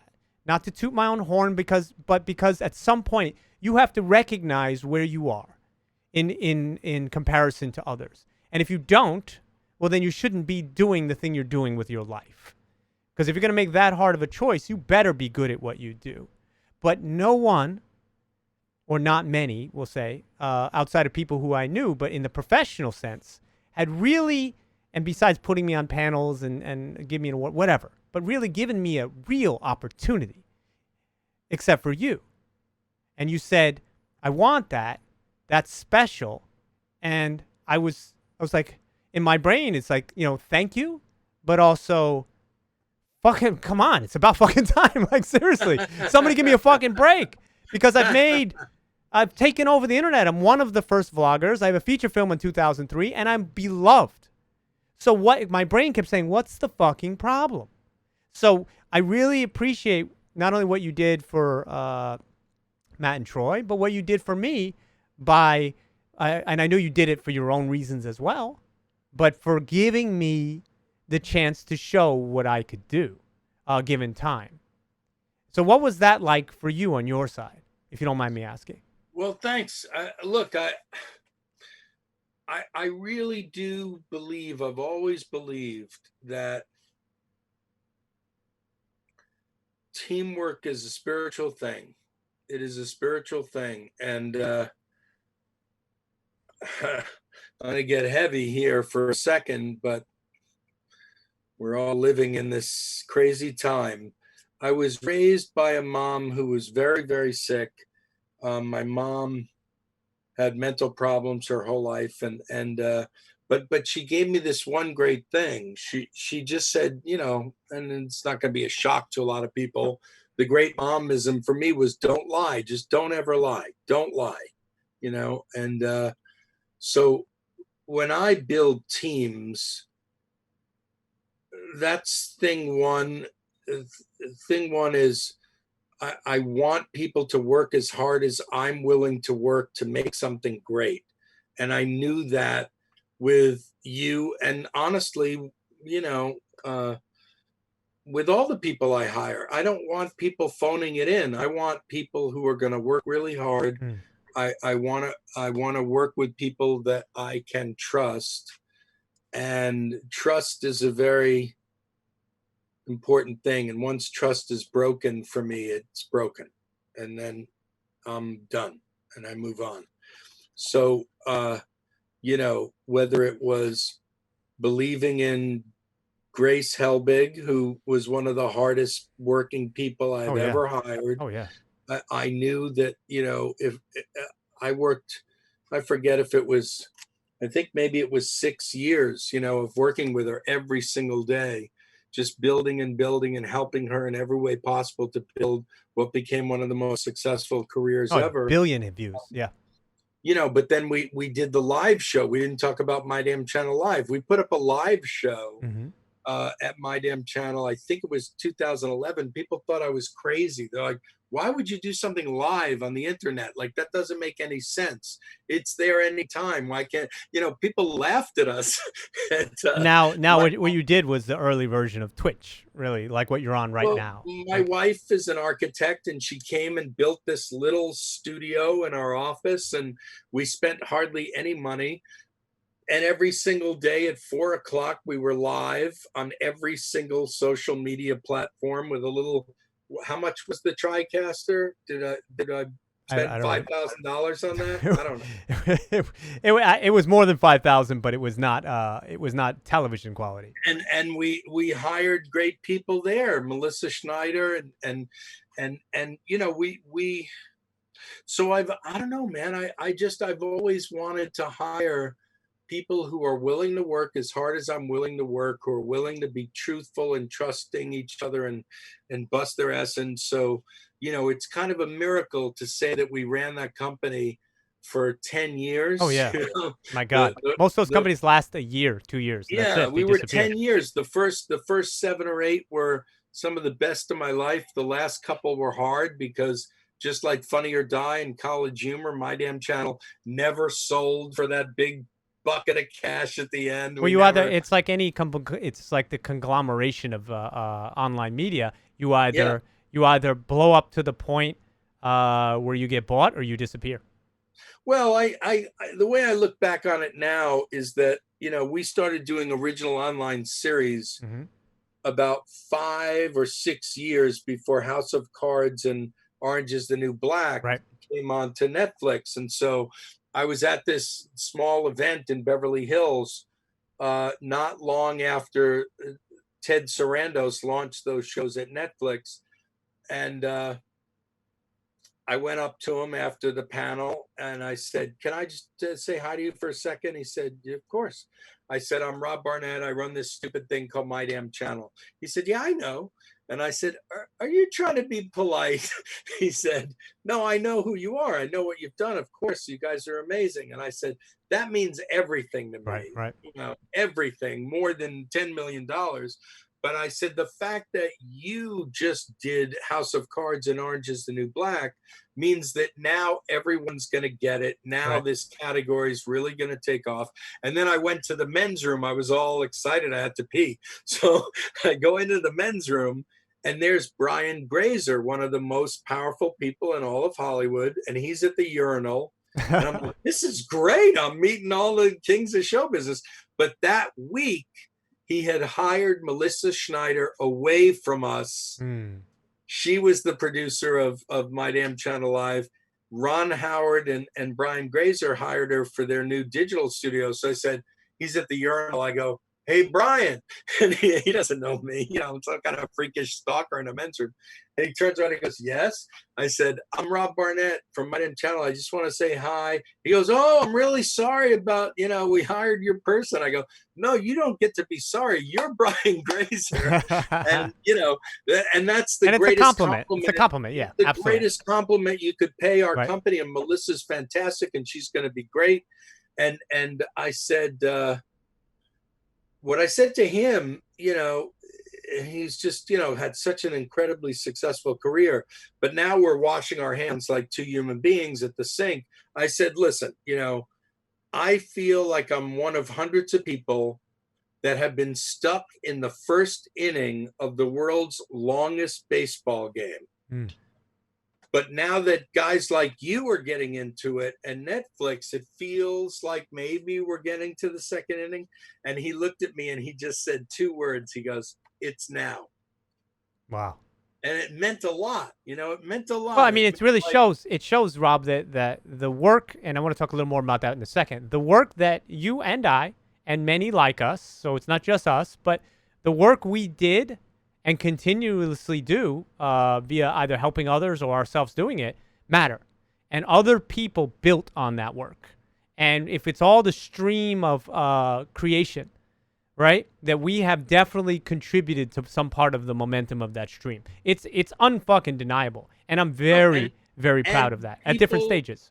And people who are quarantined and Right. locked in now are creating the next one. Okay. Mm. And, we're going to be the dinosaurs of this thing. And somebody's going to create the next one. It's going to happen. It is. I mean, Not me, bro. I'm a fucking velociraptor. You can be the dinosaur if you want to be. So I'm leading the pack.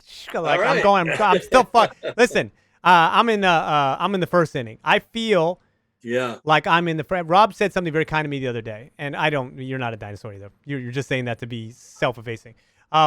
I feel really good, and Rob said to me the other day, he goes, he's like, "Your energy is so strong right now," or something like that. It is so clear, right? You're something like you're ready, or whatever you said really just moved me, because that I'm starting to exude that thing that you think that you lose, right? That thing that you had at MTV that maybe or maybe not you felt like, "Oh, I don't have it."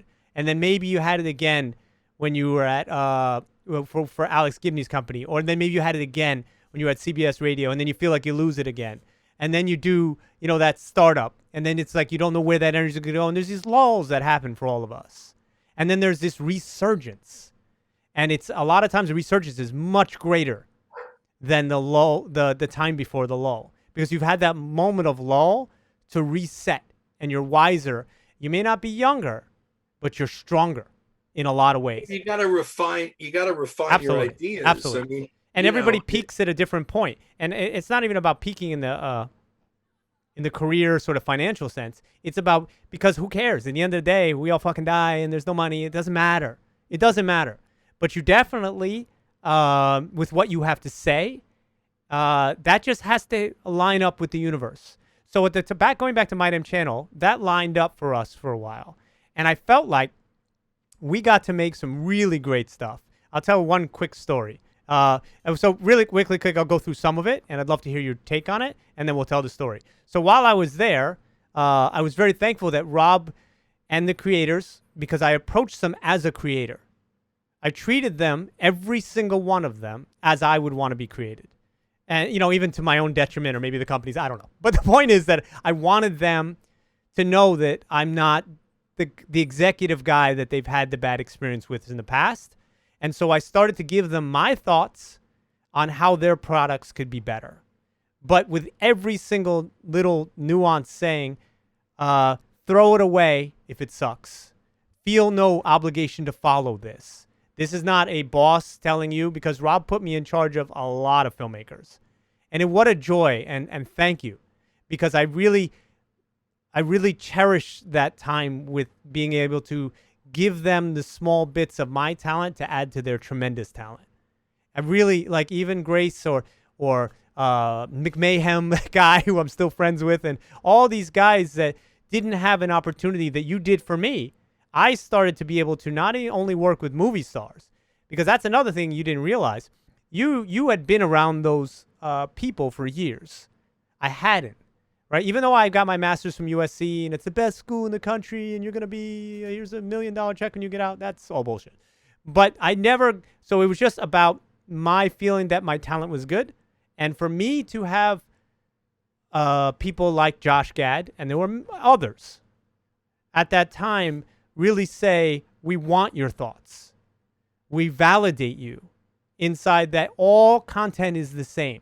Because what happens, Rob, is when you spend enough time on the outside of the mainstream, you start to think to yourself, I know I'm good in the eyes of that kid who downloaded my movie. I know I'm good in the eyes of my friends or some person at a local theater. But I don't know if I'm big league good. I don't know. Because you don't find out until you get there. So to have those moments with those people who had really been there, for me was like, wow, I belong in this circle. Content is content is content. Well, there was another aspect to it, though. It's about alchemy, because I'll go the oldest crazy reference of all time. The first television was the alchemy of radio stars figuring out how to do the new medium, right? Mm-hmm. So they became the first stars of this new medium. So when I brought some of Hollywood's a stupid word, I'll just say, when I brought some legendary, established, successful creators that had big audiences from the thing that used to be known as old media into the thing that back then was known as new media, it was essential to make sure that the two worlds were colliding every day of the week, because us guys that had done television had to learn how to do online from you. You didn't do the broadcast major multi-bajillion dollar television stuff that we did, but let's just leave it like this and say we needed you and you needed us. The two worlds had to come together. It's beautiful. And so we got to create a gazillion series together. We got to work with some celebrity talent and some people who needed a break. We got to do all this branded content together. My favorite story, and you know it well, I think. Do you know which one I'm going to tell? No, I'm going to. The golfing show. Oh no, that was not a curse. Not No, I was like, right. but I did enjoy the experience. I mean, I got to direct a television star, and I thought the spot was quite good. But that's a whole nother story. No, not at all. My favorite story was the opening night of Book of Mormon, or one of the preview shows. Right. It was a preview night. So that was a great night. We were working with Josh Gad at the time, who's an international celebrity now. From Frozen and from basically everything in Book of Mormon, obviously. And Matt and Trey, who had done Book of Mormon, and Josh was promoting Gigi, the show that we had done at My Damn Channel with him. And Josh once called me. I'm just going to say it because he didn't say it publicly, so I'll say it here: the MVP of the show. And I was so flattered that he said that to me because I worked hard on contributing in the ways that were acceptable to their team and being as respectful as I could be. So he invited us and got us tickets to a preview night at Book of Mormon.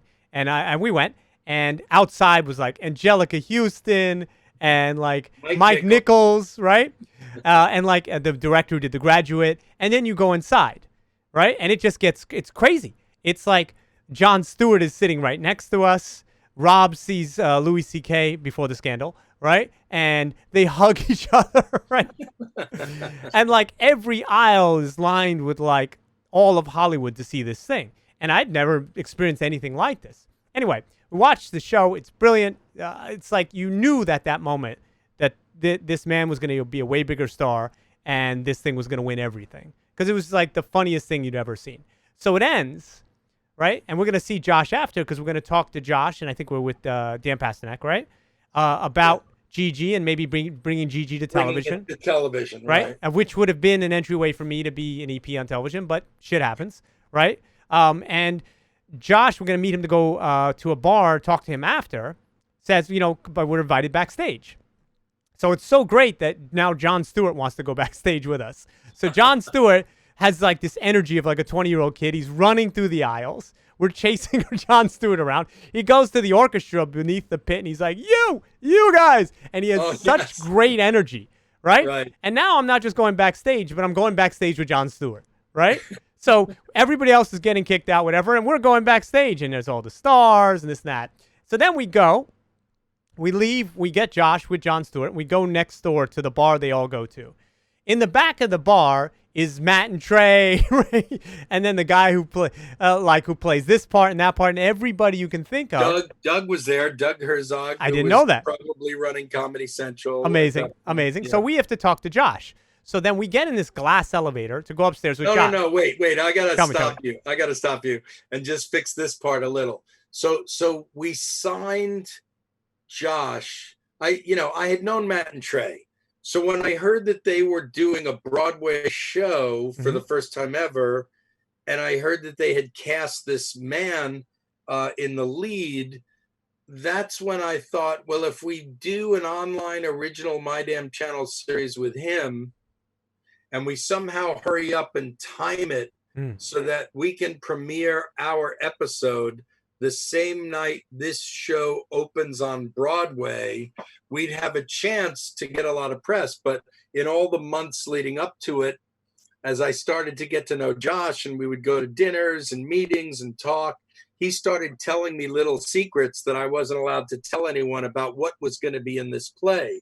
And he said, there's this one song in the play that's called Fuck You, God. I said, what? He goes, yeah, it's a song called Fuck You, God. And I said, okay, one of two things are going to happen. Either this is going to be shut down on Broadway like in The Producers after the first night, and there's going to be death threats at your house, and you're going to have to get 24-hour security. His wife was pregnant at the time. I was really nervous for him. Or this could become one of the biggest hits of all time. But either way, here's a really big check. I'm hiring you. You're going to work for my damn job. So that was the beginning. But then on that night, because it wasn't opening night, it was just a preview night. But there's all the biggest stars in the world. I walked up to him because we were supposed to have the big TV meeting with Dan Pasternak, who, by the way, was the guy who helped bring Portlandia to television with Lorne Michaels. Right, you know, Dan was creating all these incredible television hits. So I walked up to Josh backstage and I whispered and I said, listen, there's too many of the most important people in your whole life here. If you want to postpone this TV meeting late tonight, we'll just do it another night. Dan's a great guy. He'll understand. You go have this party. He goes, no. We're going to do it. Just come to me. Come to the party. So we're at this party with all these guys, and you and I are the little schmucky web guys, right?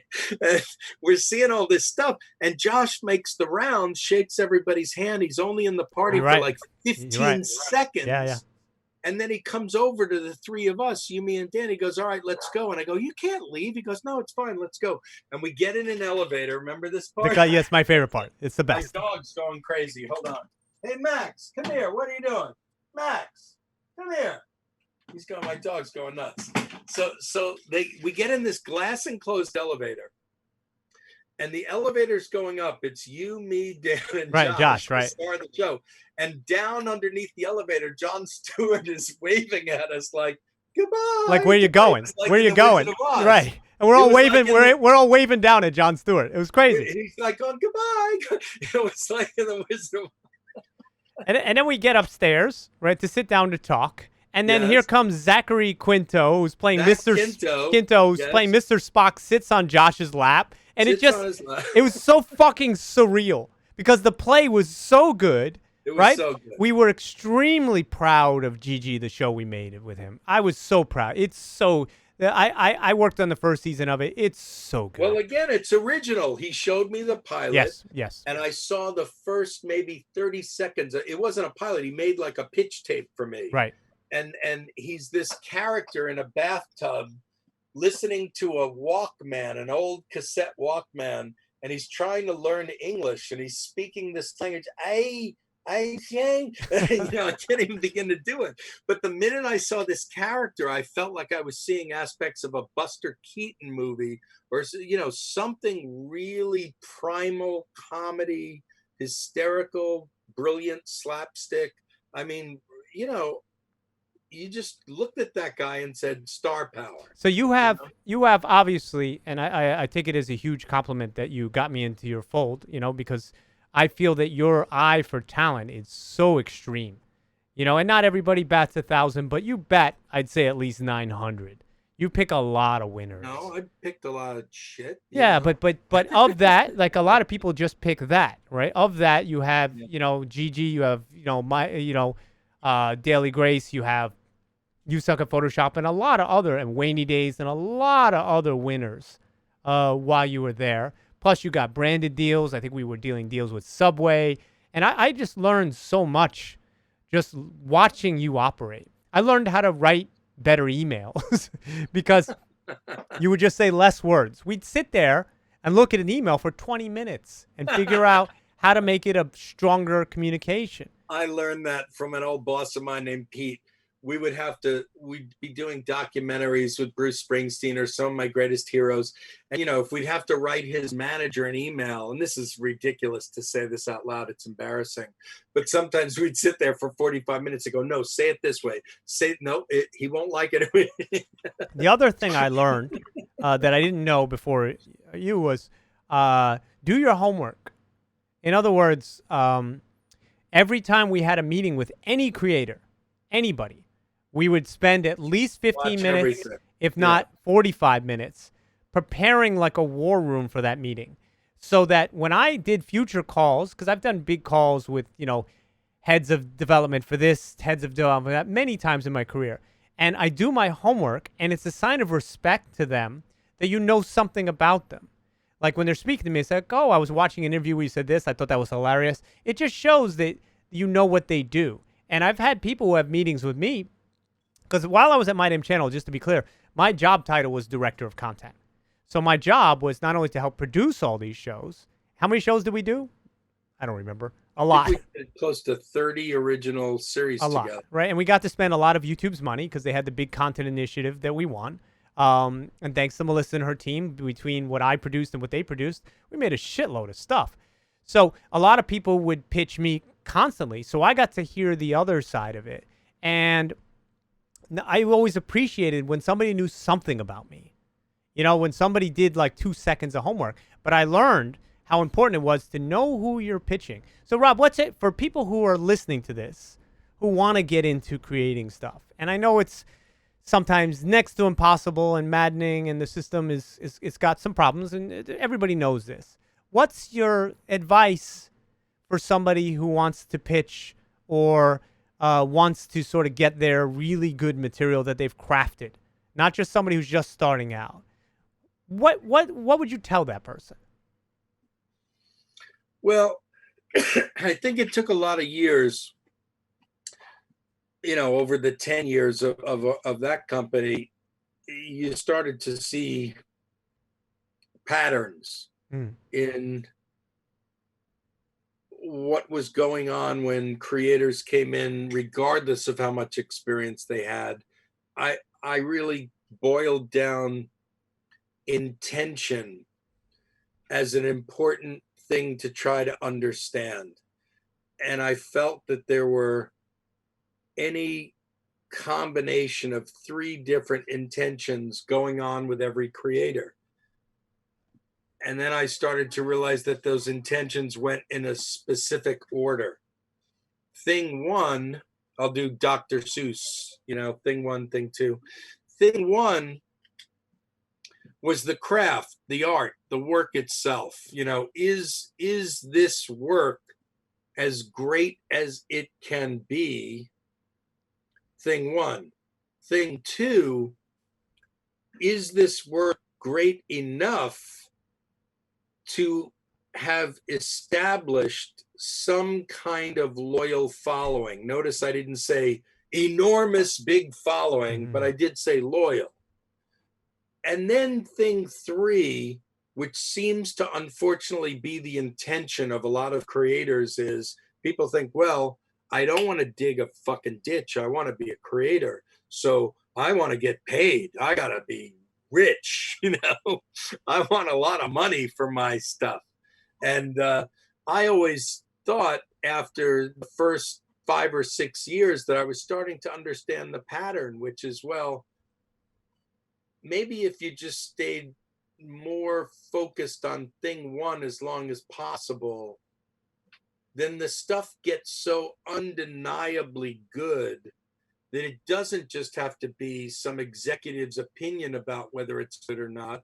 There's a real following. And that was true, of course, with you, because I did my homework and I saw that fans were paying you to fly all over the world and show your work. I mean, I saw that there was something really going on. It's like the music business analogy of it would be that before a major record company signs a band, they're going to spend X amount of time seeing how they're doing in clubs and venues of any kind. Is there a real audience that cares about this person?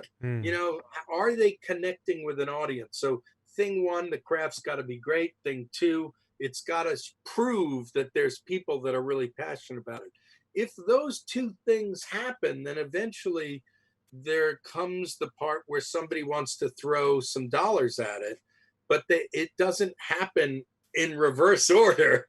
It's got to happen in order. Meaning Josh Gad wasn't a nobody, right? No, Josh he was already on the rise. Josh had hits on Broadway. He was building a career. And not only that, you had said before the Jon Stewart thing. Jon Stewart built careers, and Josh Gad was a correspondent on I think Jon Stewart's show, was he not? Jon Stewart gave Josh Gad a role on the Daily Show. That's right. That's right. He did. So I guess that's what I would say about pitching. We're not talking about the creative pitch. We're talking about the career pitch, right? Because you're hiring somebody for their creativity, but you're also hiring somebody for who they are. And, I'll just give a plug to my world's perfectly titled new show. But for every week of lockdown, I have a show called Saturday Night Zoom. and we do it live every Saturday night, and we've got special guests every week. We've had A-list comics, but last week we had Doug Herzog, who was the head of MTV, the head of Comedy Central, the head of Fox, the head of USA Network, and is now at Quibi, Right. with Jeffrey Katzenberg and Meg Whitman, the most talked about new thing in all of entertainment.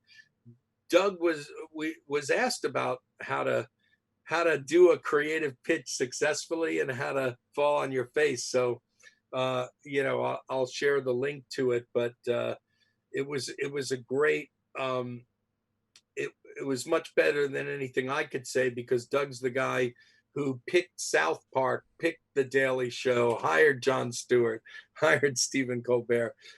Pitching, like anything else, it's like sports, right? You gotta go into those rooms and fall on your face a million times before you learn over time how to give an effective pitch. Absolutely. And don't treat people like a piece of meat. Treat them as human beings, establish a relationship. Because in this business, it's all relationships. And if if the first sniff of you, and I encountered this getting pitches as well, is I don't like this person, or they're going to be unpleasant to be around. Yeah. Unless they've got a show that's got a gazillion people following it, or some big celebrity that will somehow make its way, you just don't want to deal with it, because you know that they're not going to be flexible at all, and it's just like, oh, you're going to dread having to do it, And I think it's important to be likable, And I'm not saying everybody's got to, and it's okay. Some people are shy, some people are not, but that's just my feeling. Like, I try to relate to people as people before I try to sell them something. Because they've taken 50 meetings that day. They don't want to, have the same, like, robotic, I'm a piece of meat pitch thrown at them. They want to have a hello and small talk, and then talk. It's not like a traditional, I think, job interview, where it's just very by the book. I wouldn't even know what those are, Rob. It's been so long since I had a normal job. Don't listen to me for job advice. It's terrible. Yeah. Okay, so your My Damn Channel, we do a lot of work together. What's a misstep for you? What do you consider, 2 questions. What do you wish you did differently? Not just at My Damn Channel. It could be anything. And what are you most proud of? Well, after about 5 or 6 or 7 years into it, I was asking myself those important questions. If I could go back, 5 or 6 years to the very beginning and do a few things differently to have been more successful, what would they have been? And I came up with 3 answers. The first answer was about money. Most startup companies need some kind of startup cash. And I was scared about raising money. I was scared about, going out with my hat in my hand and knocking on thousands of doors and asking people for millions of dollars. But I did it. I was able to do it. And I raised many, many, many millions of dollars to fuel my business, to be able to hire all this great talent, to be able to hire the staff, to pay for the cheap rent, to get some snacks every once in a while. I raised millions of dollars. If I had it to do all over again, I think the My Damn Channel idea was bigger. It was a bigger idea than the money that is. My screen gone weird for some reason? You're a little out of focus, but your voice is in focus, so just continue your thought. I wonder why it went out of focus, though. Because we're entering a dreamlike state listening to you. But I don't get why it changed. That's weird.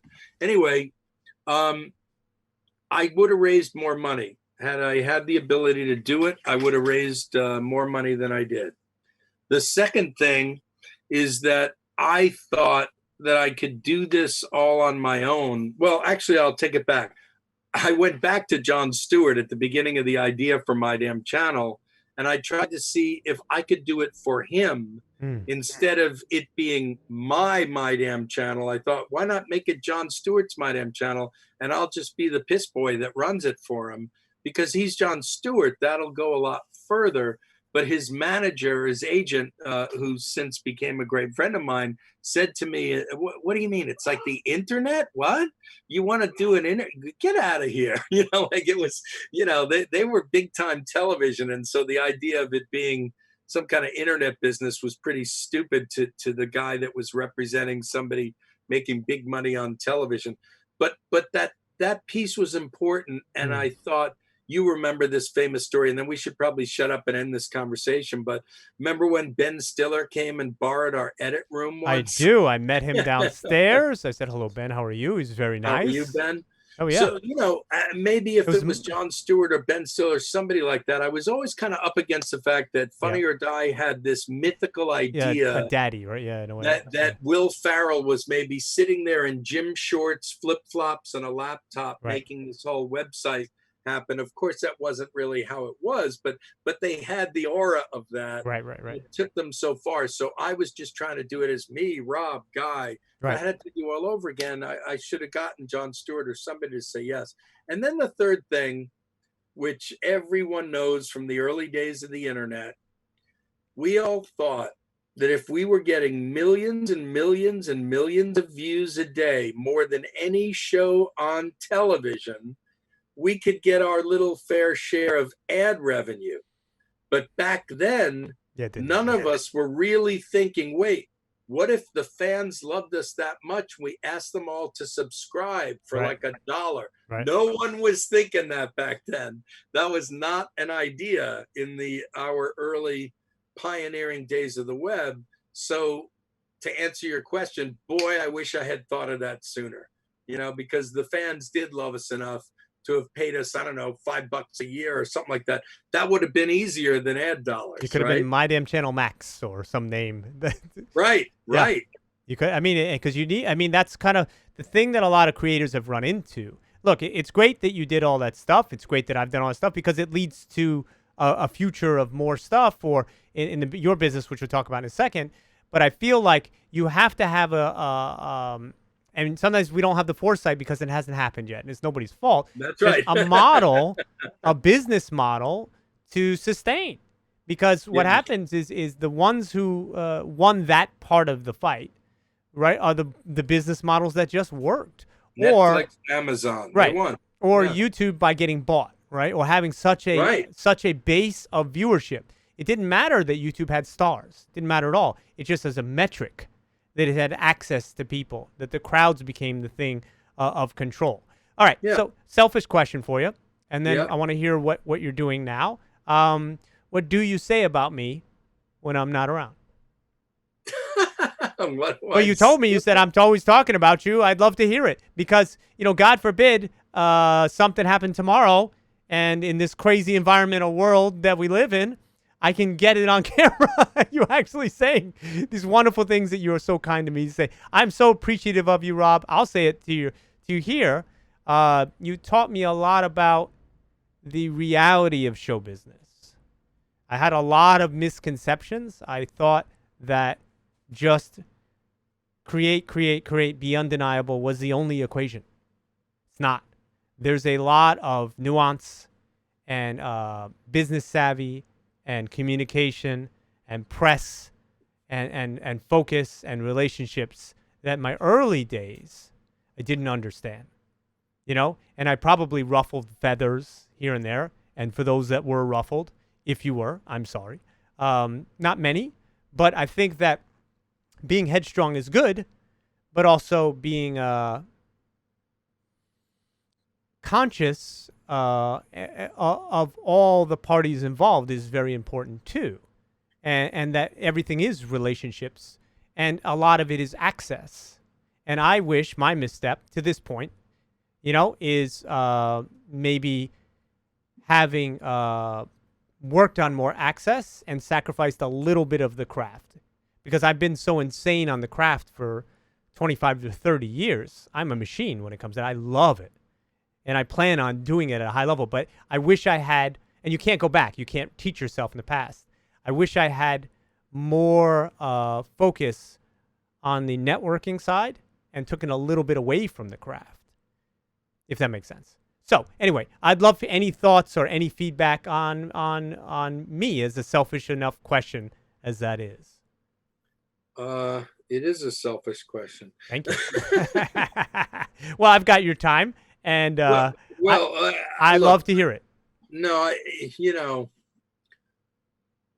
the honest answer to that question is that I passed an important birthday this year, a big one, and I survived a horrible tragedy last year. Mm.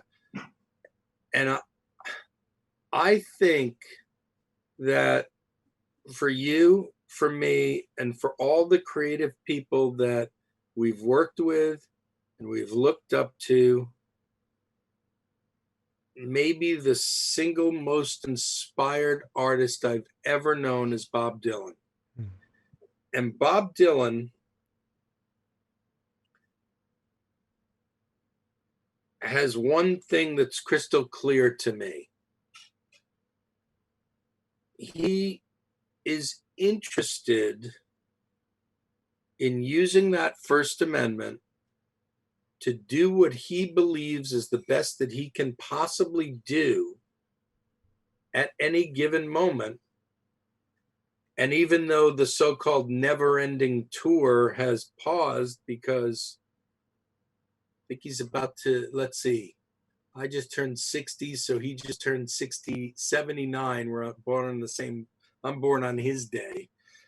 He's had to pause the never-ending tour, but I think that you and I need to be more like Bob Dylan, Jess. I think that sometimes you and I care a little too much about, well, how is this going to be perceived, as opposed to Bob Dylan, who says, I'm going to make this now as best as I can possibly make it, because I really do care and hope that people like it, but I'm not going to worry about whether they like it or not. I'm going to do my very, very best and put it out. And then you know what I'm going to do the next day? I'm going to do something else and make that as good as it can be and put it out. So if you're asking for some really direct feedback from a guy who loves you, I'm going to say what I said to my oldest daughter one time about that big wall of albums. You know, when she was at her most down one time, and you and I, you know, you and I are like up and then we're down sometimes. But I stood Julia up in front of that wall a long time ago, and I said, you know what it is about that wall? I said, every one of the people who made one of those records has fought terrible, terrible demons in their own selves about, am I good enough? What about this person? How come this guy screwed me over? Why can't I get this? How could they have ripped me off? Why didn't they pay me? Blah, blah, blah, blah, blah. I think you and I need to be more like Bob Dylan as we get older and older and older and say, people are going to think what they think about what we do, but we both work really hard. We do the best we possibly can. And we keep going, we keep going, we keep going. The difference between you and me, and it's taken us 17 hours and 43 minutes to get to this part, is I've decided to stop and you haven't. I decided I've made enough stuff. I don't need to do anything else. And I accidentally became a headhunter 2 years ago because I realized that now all I want to do for the rest of my life is help other people have the jobs that they want to have, the jobs that they think they are supposed to be doing. And then I'm old enough now so that I know how to help people cut through some of the bullshit that's always in the way of stopping people from doing the work that they want to do. But I realized I have a new final job before I, you know, shuffle off the mortal coil. And the job is just to help other people do the work they want to do, you know. So I think if you're asking me to say how great you are, you're great. But sometimes you care a little too much about how's it going to be perceived. It's going to be perceived great by the people who know it's great, and the people who don't know it's great are not your people. You know, I also think, I'll say one last thing and then we'll call it a night. I think that we, all of us of a certain age, grew up looking at stars, the artists that we love so much, thinking that success was this thing that meant the largest amount of people loving us and the most amount of money, as opposed to what Tom Petty said success is. And I think about him every week since he's left. I might not get the words exactly right, but what Tom Petty said is success is waking up every single day knowing that you're doing what it is you want to be doing. That's it. That's it. And if the phone bill's late and the mortgage isn't paid and all that horrible, there aren't enough Webby awards, that's not success. As an artist, you're an artist. So success is paint your picture, right? Sing your song, dance your dance, and as many people as get it are the people that are supposed to get it. And the ones that don't, they're not assholes. They're just not interested. And why should they be? Because we're just two schmucks, doing our dumb thing, right? There's plenty of other things to watch. I mean, isn't it freaky to think now that, there used to be a small amount of shows seen by almost everybody. Now there's a bajillion amount of shows seen by hardly anybody, right? But that's okay. That's okay. That's what happened with all this vlogging and YouTube and stuff, right? What happened is now everybody does it. Isn't it funny to say that we launched My Damn Channel before this thing existed? Oh, yeah. We knew that we were going to make, I got to say it to Jeffrey Katzenberg's face when I met him. I said, yeah, we were doing that Quibi thing, but there wasn't even a phone, we just had an idea that people were going to not be watching the television anymore. It was a beautiful idea. And it was a good idea. I thank you so much for letting me be a part of it. And when I asked you what you thought, you gave me something much more valuable, which is I think I love you. Which is words of wisdom. Which is words of wisdom. Who I will be, I will be. And my journey, I'm in the first inning because I've reset my game, and I'm excited for the first time. You're a fire starter. You've always been a fire starter. I appreciate all the help you gave me. I mean, maybe one of the hardest things about being a creator is those little down moments when no one calls you back, no one returns your email, no one texts you back.